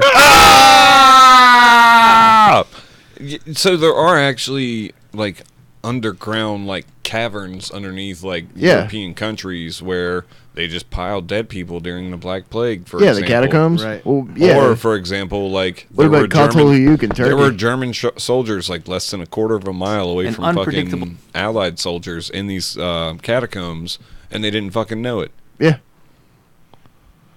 But first things first, can I make a That's comment? fucking intense right there. I want to Yeah, make a comment about. Make a comment. Ronnie. So the guy at the beginning, the one that I said looks kind of trusting, I actually I take that back. He reminds me of like terrain among them. he would and be provi- the guy at the beginning of like in my head I'm viewing this as Doom, all right? And like they're like, yeah, we're gonna send fucking random people down here, and we don't know what you're gonna face down there, but there's gonna be unpredictable terrain. And I feel like these motherfuckers know that there's like demon monsters down in that bitch. Right, man. Look, the stories that come out of the, what you, I guess, could, as an average person, could call the rabbit hole. I don't know how else to describe it to someone like yourself. All right, there's some crazy shit on the ground on Earth, man. Crazy shit. Like, talking about holdovers from previous iterations of civilization on Earth. You're talking about ETs. You're talking about current level humans coming, because I know you know about the dumb complex, the deep underground military bases all across the United States connected by tunnels and shit. I know you know about that. Don't even pay attention to that because it's fucking insane. But I will tell you this, that like this right here, what they're talking about, and like Elon Musk and his fucking like hyperloop underneath the fucking surface, like you're gonna run into a lot of fucking problems that you don't fucking know about. And well, see, they probably do know about it already, look, man. doesn't this guy look like the kind that you would come back to him and be like, "Sir, I lost fucking 20 people to the fucking hell monsters that's down there," and he's just like, "Get back underground." Totally, man. Totally. It's like Dan was saying. That guy looks like an alpha drag. Yeah. Man. Sorry, I call the Alpha Drax demon monsters. Please don't come out from underneath the basement and kill me. You are so overdue for an anal probe, and I can't even tell you. Oh my gosh! Have I told you I've been experimenting with my own anal probing? No, you have not. Come on, man. Really? I can't believe you guys let me put that one in there. Well, how am I supposed to put that in? How am I supposed to stop you from saying some ridiculous shit like that? You could just start talking about how DARPA makes $850 million services contract open for bids. So not only do we have the underground contest, but we also have $850 million open bids right now that's going to close on the 17th for biological technologies, Wait, defense really? sciences, information innovation, microsystems technology, strategic technology, tactical technology, contracts management, mission services, adaptive execution. You know what's interesting is they just appointed a new head of fucking DARPA too, and he came out of some corporation I'm sure was deeply involved in the military industrial. So my man complex. wants new contractors.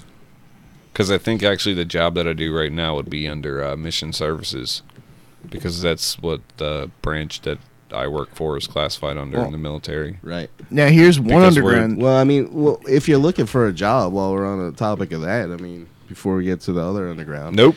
Area 51 flights, top secret government airline seeks flight attendant. Bro, I would go in the suicide room before I went on this flight.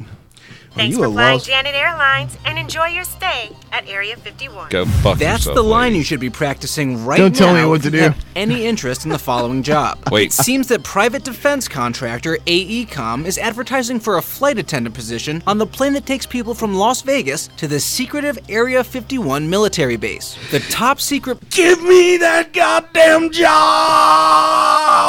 I'd be like, oh, here's your peanuts. What? No, I'm not listening. Peanuts. Peanuts. Fuck that job up, dude. Man. How would you like to have that job, man? Because you know them people, they ain't going to be talking about shit on the plane, no doubt. Nope. But you know what, man? This is the plan, right? You get that job for the long game, right? You get that job and you don't say a fucking word. You just go in there. Yeah, no doubt, You look man. at them, and then you build up the trust with them, right? Man, and dude. then one day, fucking, you just slip them some alcohol, and they'll start talking.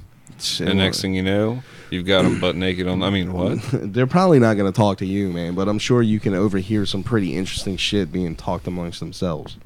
You know what I mean? Yeah, And I think that would be. once you gain their trust, and they're like, he's not going to say anything. Just act like you're mute. Just act like you're mute. Yep. Yeah, I'm sure it'd take a little while of you being there, but you know. Or just act like you're retarded and be like, I can't read and write. Anyways, So what was this thing you're getting ready to talk about, Dan? Well, the only thing I can really find about underground cities that already exist, there's one in Turkey called Derinkuyu. Derinkuyu. Oh, is that the one that was filled in with sand and shit? Kind of, yeah. And apparently they've excavated it somewhat. It's got 13 floors extending to a depth of about 85 meters. It should have been able to shelter thousands of people. Livestock, food stores, all kinds of stuff. It was first discovered in 1963 when a cave wall was opened, revealing a passage to an underground city thousands of years old. So, I mean, it's documented that there are cities like this around the planet. So, who knows? What if there is something like that dates all the way back to Cappadocian civilization or earlier? And, Man, I think it's entirely possible that there's cities like that are still occupied by something or someone. Yeah, they still go that deep and just they've never left. They've been, it somehow ended up being self-sustaining, and they've been down there for forever and, forever and a day. All right, well, jumping off of that and back to DARPA. Why DARPA is investing big in gene drives. What? Gene drive? Gene drives. Is that like spore drive? Is that kind of like, a DNA computer or something? That's what it sounds like to me. It sounds pretty menacing, actually, knowing that, the government's behind this. A powerful and controversial new genetic engineering technology called a gene drive offers the potential to drastically reshape our world by overriding natural selection. And the U.S. military's research arm is one of the technology's biggest research funders. You don't say. DARPA funding gene drive.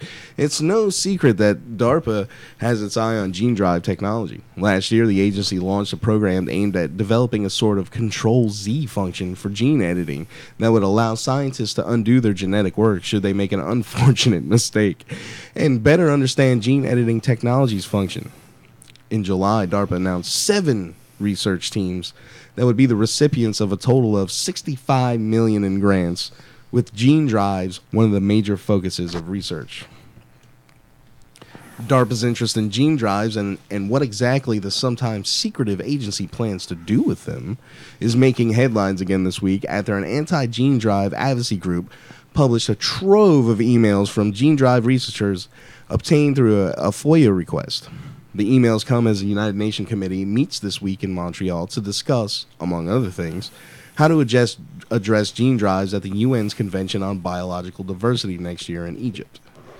The involvement of the U.S. military in such technology has understandably raised concerns.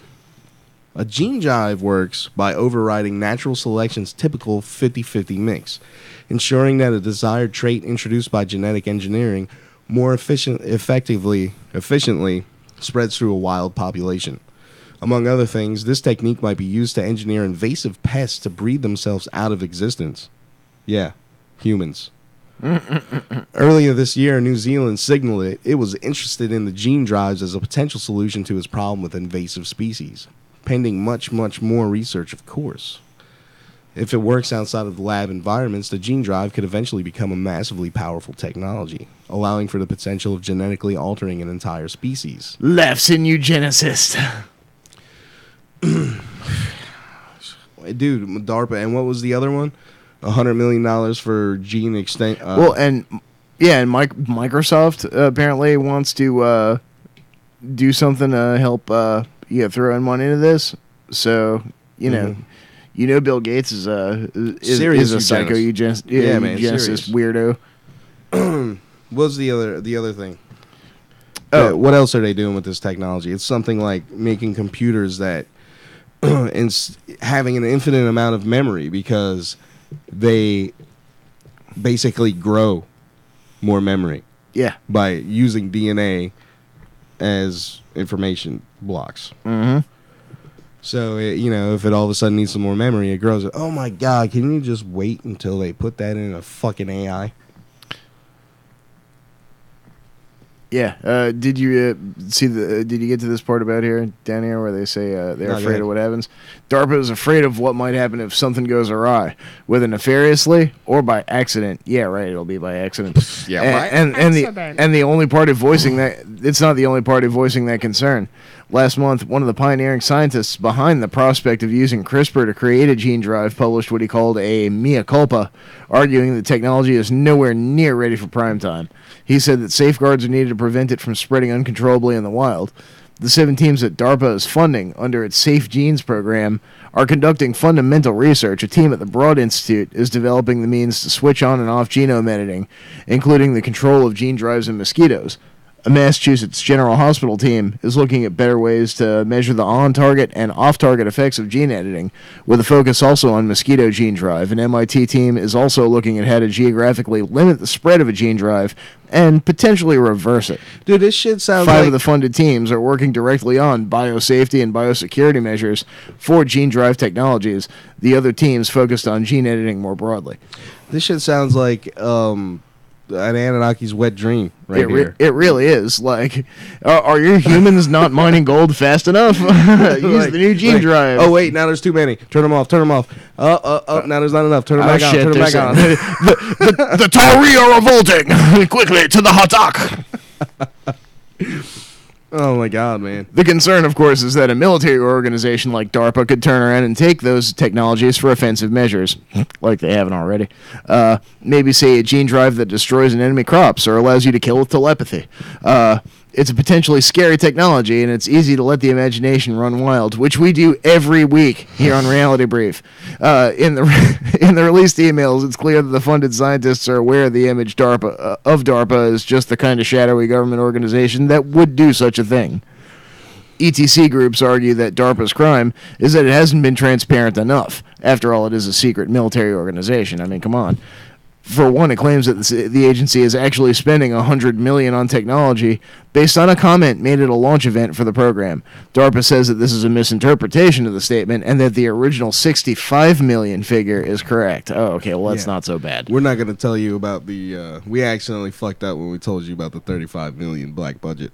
Yeah, our bad. Look, sorry. Star Cruisers are expensive, okay?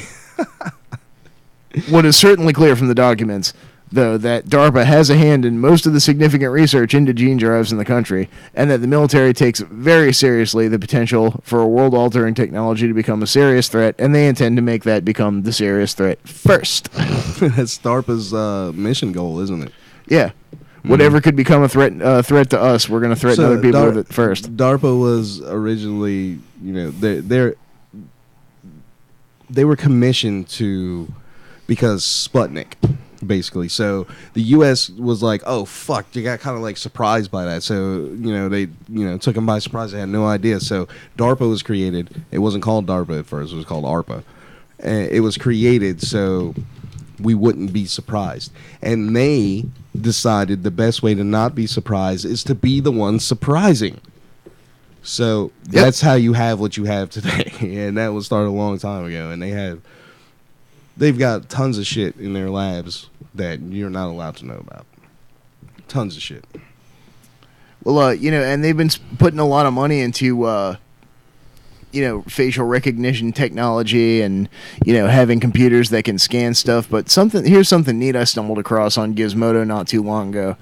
And it turns out that a simple trippy sticker put on your face or, the side of your car can fool computers from recognizing all kinds of things. And as an example, they take this acid-washed picture of a toaster and put it next to a banana, and they have a computer that's equipped with an algorithm to recognize bananas. And they put this trippy-ass sticker next to it, and all of a sudden, it has no idea what it is. Check it out. Image recognition technology may be sophisticated, but it is also easily duped. Researchers have fooled algorithms into confusing 2 skiers for a dog, a baseball for an espresso, and a turtle for a rifle. But a new method of deceiving the machines is simple and far-reaching, and it just involves a humble sticker. How long do you think that this will last, though? Well, I'm sure this is what they're trying to, work out of it now, of course. But, it's all part of the research and development, I guess. Google researchers developed a psychedelic sticker that, when placed in an unrelated image, tricks deep learning systems into classifying the image as a toaster. According to a recently submitted research paper about the attack, this adversarial patch is scene independent, meaning somebody could deploy it without prior knowledge of the lighting conditions, camera angle, type of classifier being attacked, or even the other items in the scene. It's also easily accessible, given that it can be shared and printed from the internet. A YouTube video uploaded by Tom Brown, a team member on Google Brain, the company's deep learning research team, shows how the adversarial patch works using a banana.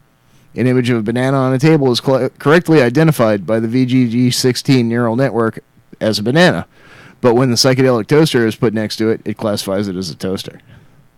That's only because, as the researchers note in the paper, a deep learning model will only detect one item in an image, the one that it considers to be the most salient.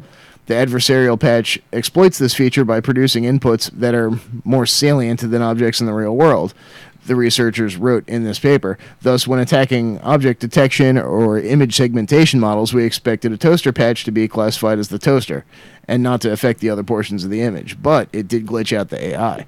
So, while there are a number of ways that researchers have suckered machine learning algorithms into seeing something that is in fact not there, This method is particularly consequential given how easy it is to carry out and how inconspicuous it is.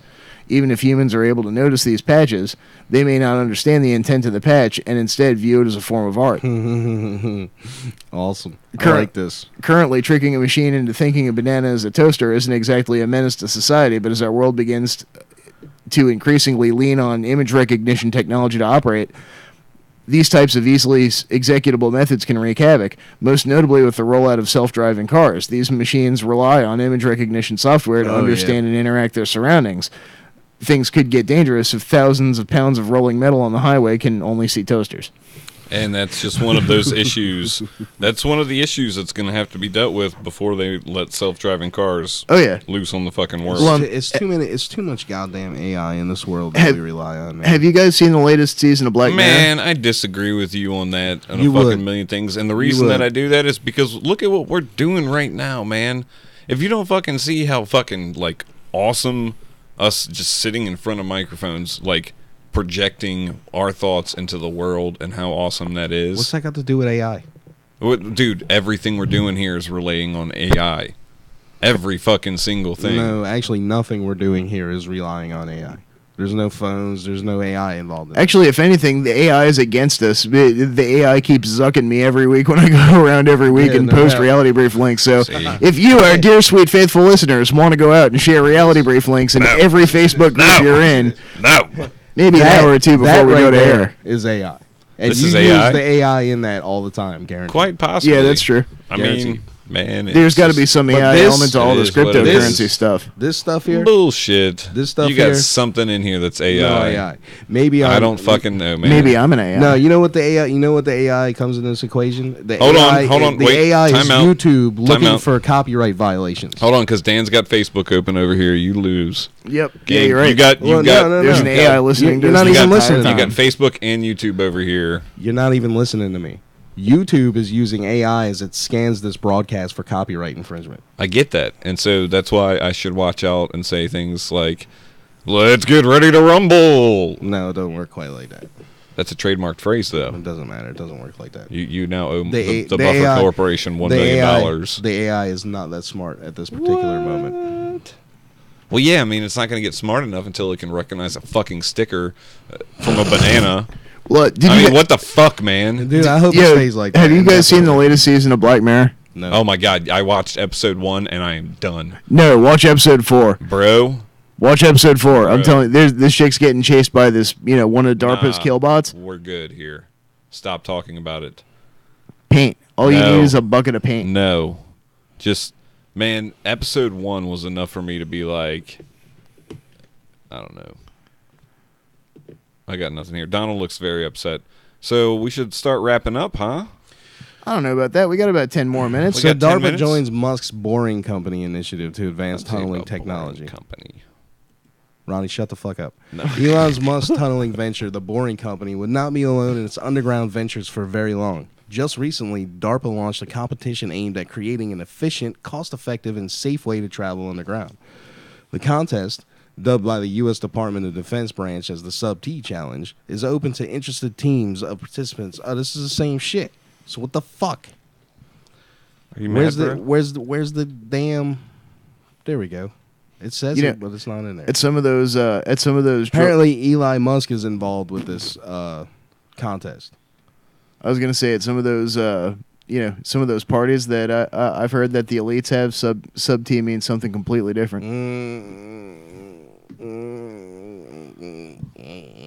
How's that for some underground action? This one's for Ronnie. Oh, Seth Rich? Yep, Seth Rich. Word. Let's go, man. Let's go. Russian historian who's exposed Stalin's crimes faces enforced psychiatric testing. That's nothing new. The historic documented evidence of the political abuse of the psychiatric profession is definitely a thing. And that's where the whole term politically correct even came from. Wow, that's fucked up. I had no idea. Because if you had views counter to the state, they would ship you the fuck away until you were politically correct. Whoa. Yeah. So I don't actually know how true that is. Look it up. A Russian historian Man, whose it's exposure Michael of Soviet leader Joseph Stalin's crimes angered state officials is due to begin enforced psychiatric testing this week amid fears he will be falsely declared insane. Yuri Dmitriev, 61, is on trial in northwest Russia on charges brought by the state prosecutors of involving his adopted daughter, then 11, in child pornography, of illegally possessing the main elements of a firearm, and of depravity involving a minor. Some of Russia's leading cultural figures say Dmitriev was framed because his focus on Stalin's crimes. He found a mass grave with up to 9,000 bodies dating from the Soviet dictator's Great Terror in the 30s.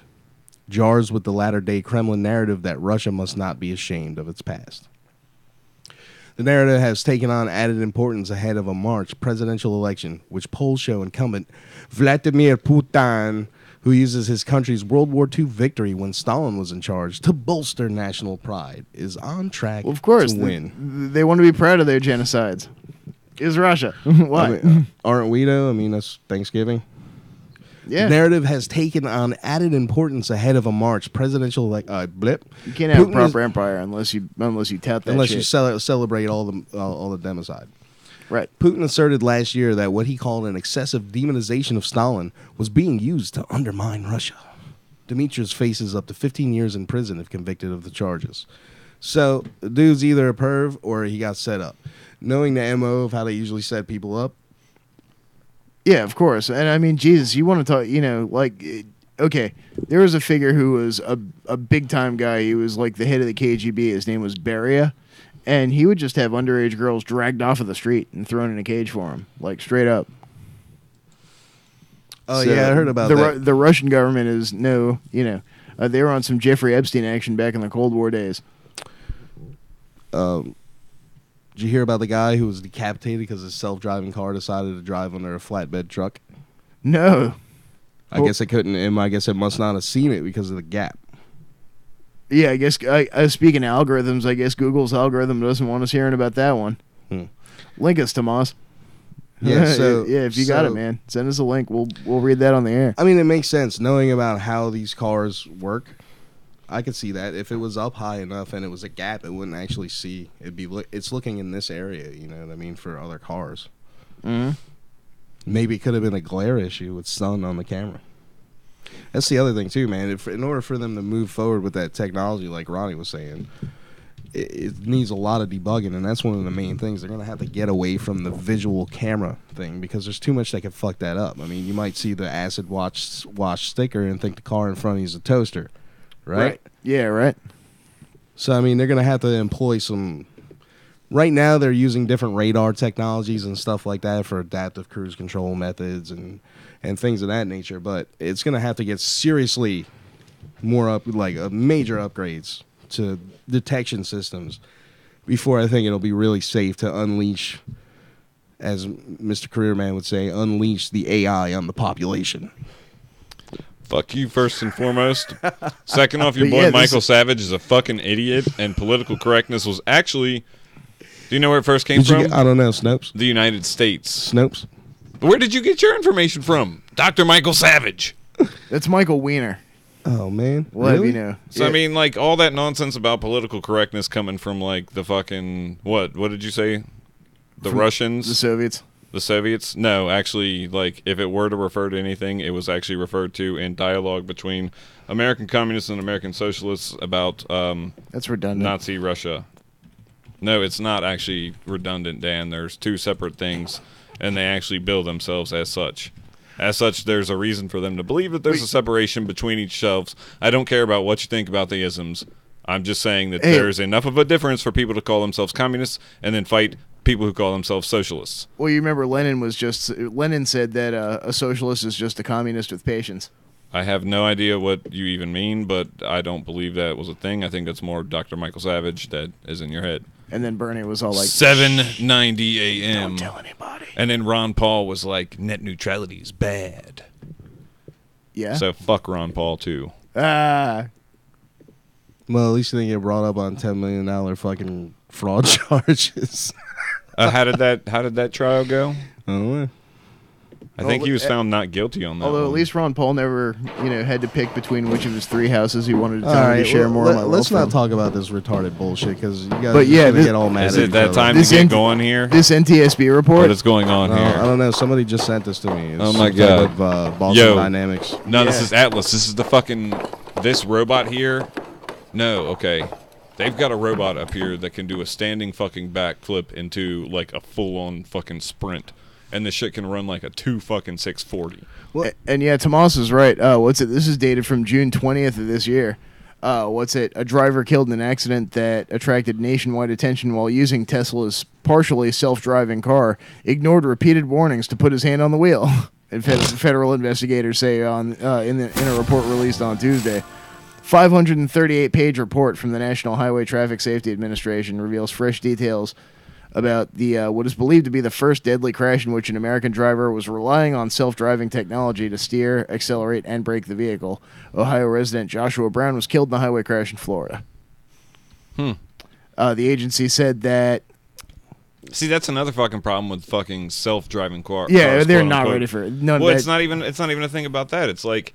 Well, they can't ever be fully automated with somebody in the driver's seat. They could, but they aren't now. The way they would have to be fully automated would be it would have to be run. No, it wouldn't need necessarily tracks, but it would have to be run under a system like flight control. Like there would have to be a main AI brain that directs all the traffic.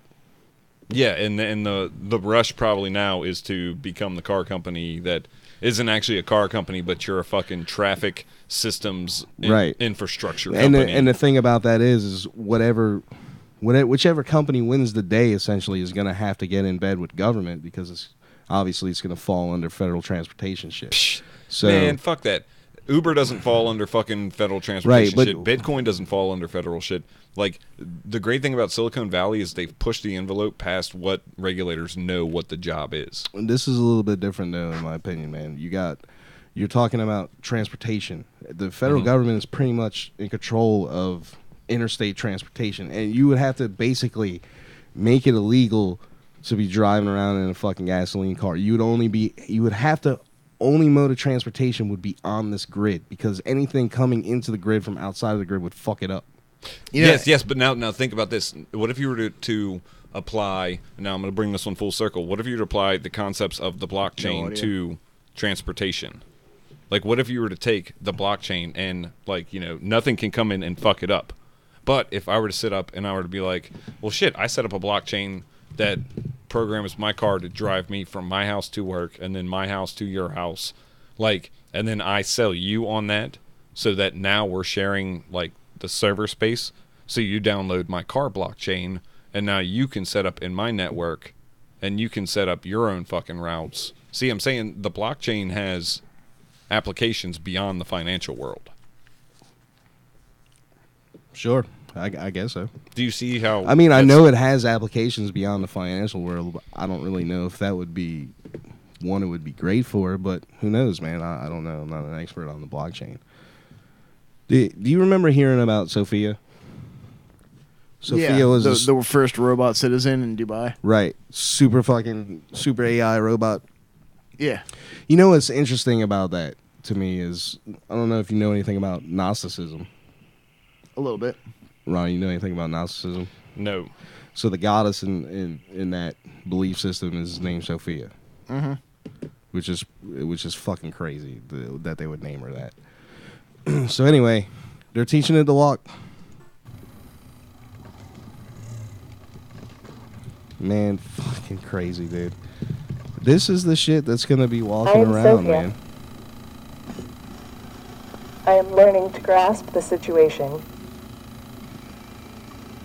I'm going places. Follow me. Your children will be no doubt interacting with shit like this on a day-to-day basis. Okay. Yeah, in Greek it means wisdom. Again, as long as there's regulation and the fucking populace isn't just like, well, there's nothing we can do about it, like, it'll be fine. But when the population is just like, oh, it's all corrupt and there's nothing we can do about it, that's when shit gets fucked up. Well, what's gonna end up happening is there's crazy motherfuckers that are developing this shit, And then you've got all these other people in all these other areas of robotics research and artificial intelligence. They've designed robots that essentially are living things. They eat organic material to get fuel for themselves and go through a whole life cycle of reproduction and everything. So some sick fucker out there is going to end up combining all this shit together, and there's going to be it's going to be the fucking Skynet scenario, man, or worse. Well, that's when a good guy with a gun's got to take care of a bad guy with a gun. Well, if you have your way, nobody will have guns. I don't know what that even means. And second off, like, that goes completely contrary because banning stuff doesn't work. No so shit. it's all fucking fair game, man. All this is fair game because, like, we can't have a talk about regulating guns. So how the fuck can we talk about regulating AI when we can't even fucking talk about regulating It's guns? not. Yeah, exactly. It's not going to happen, man. So I mean, like, that's cool. Like, get ready for fucking Skynet to take over because you stupid fucks won't talk about fucking basic rights. Well, regulation doesn't work either. Regulation does work. Regulation isn't going to stop some whack job from creating a fucking race of sentient fucking but it will stop robots. 95% of the whack jobs that fucking that try to do that. And it will shit. just leave the rest of the 5% at DARPA. No, to do it. I don't know why you think that DARPA is the fucking crazy people when if DARPA really had this technology They're a like bunch of yesterday, they would have megalomaniacs. fucking like. They're not, man. The majority of people that work at DARPA are everyday fucking normal people. Everyday normal fucking people. The people that make this were just like, oh shit, man, how cool can I make a fucking robot? And then somebody came along and was like, hey, man, the 5% came along and was like, hey, guy with a great idea, here's $50 million fucking dollars to make this into a weapon. Just to clarify, Sophie is not a DARPA project. Well, that's fine, but you guys were the one that mentioned DARPA earlier. Yeah, because DARPA's the one that's working on all the thing. DARPA's the one that's funding and working on all the shit of like robots that eat organic material to fucking fuel themselves and. So what's wrong with that? What's wrong with that? Are you fucking kidding me right now? Well, you presume that you could just play God and create fucking robotic species that first go things through a first, fucking man. life cycle, man? First things first. Like I don't understand where this talk about God comes in. What's DARPA like doing because with as far as dolphins I'm these days, concerned, huh? like the concept of like God and all of that shit is like it's fucking it doesn't matter in this conversation.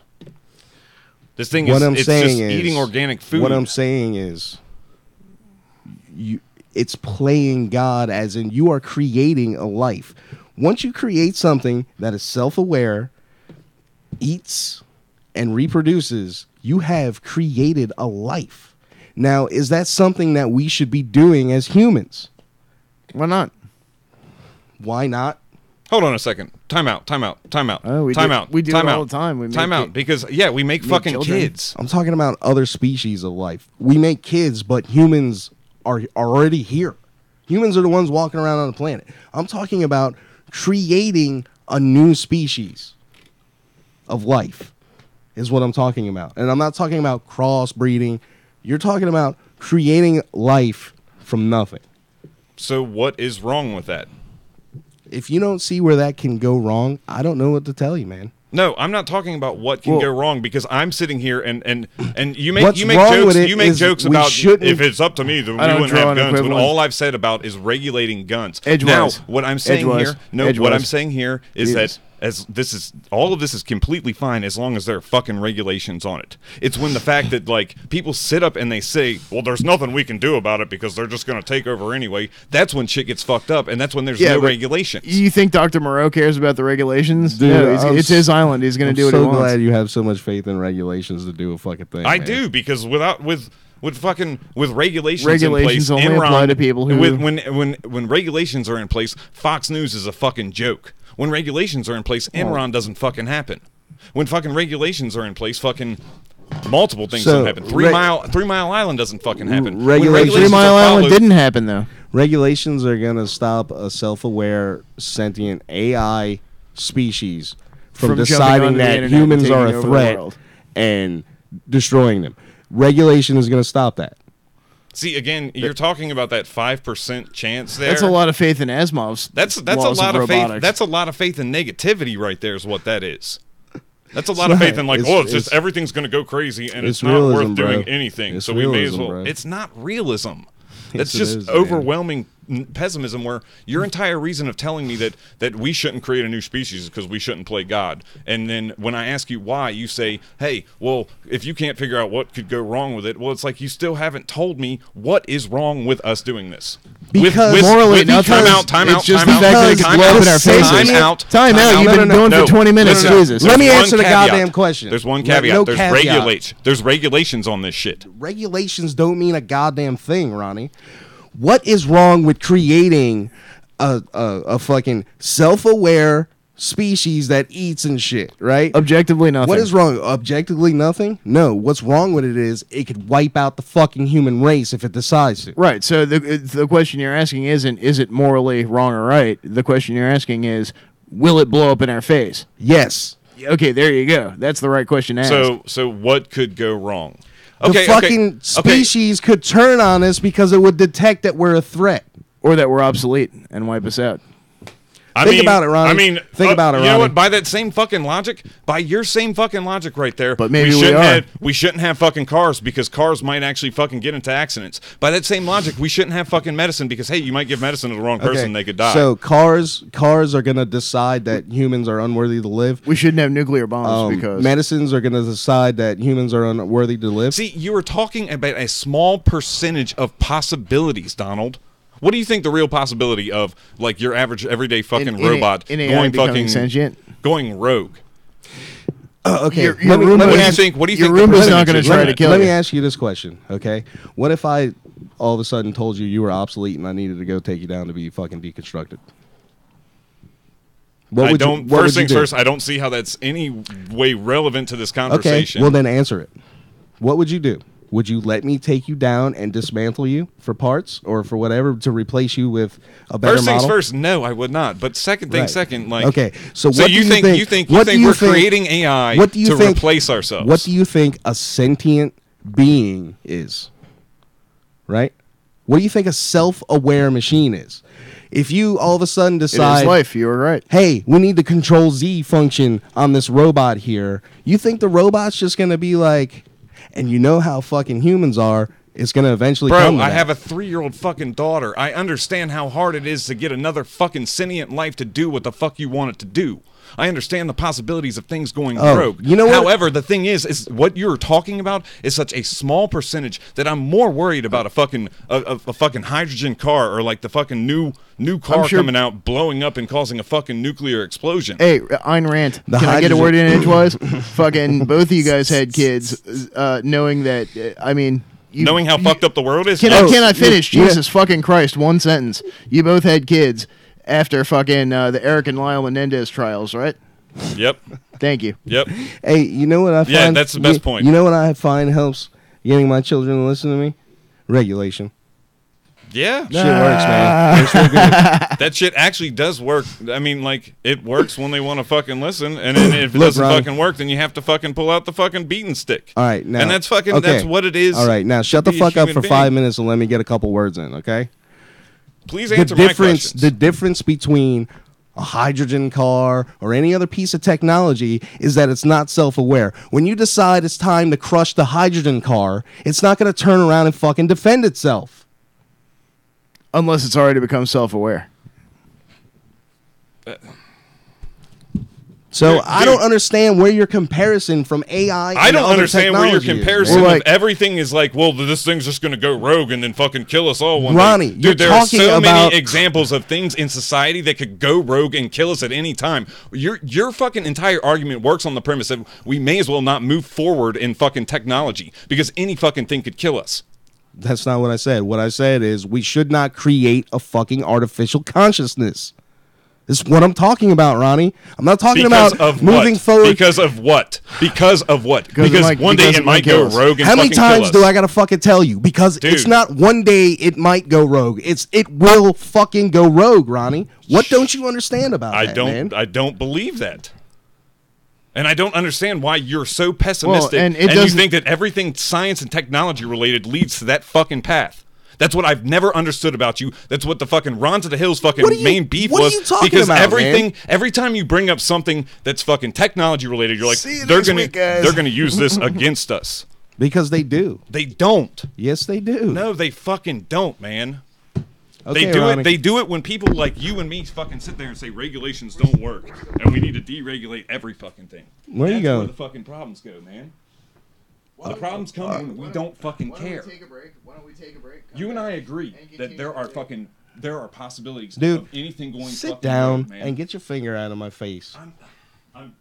You're not listening. I am listening. You're not listening. We're gonna take a break, guys. We'll be back soon, and we're gonna go smoke.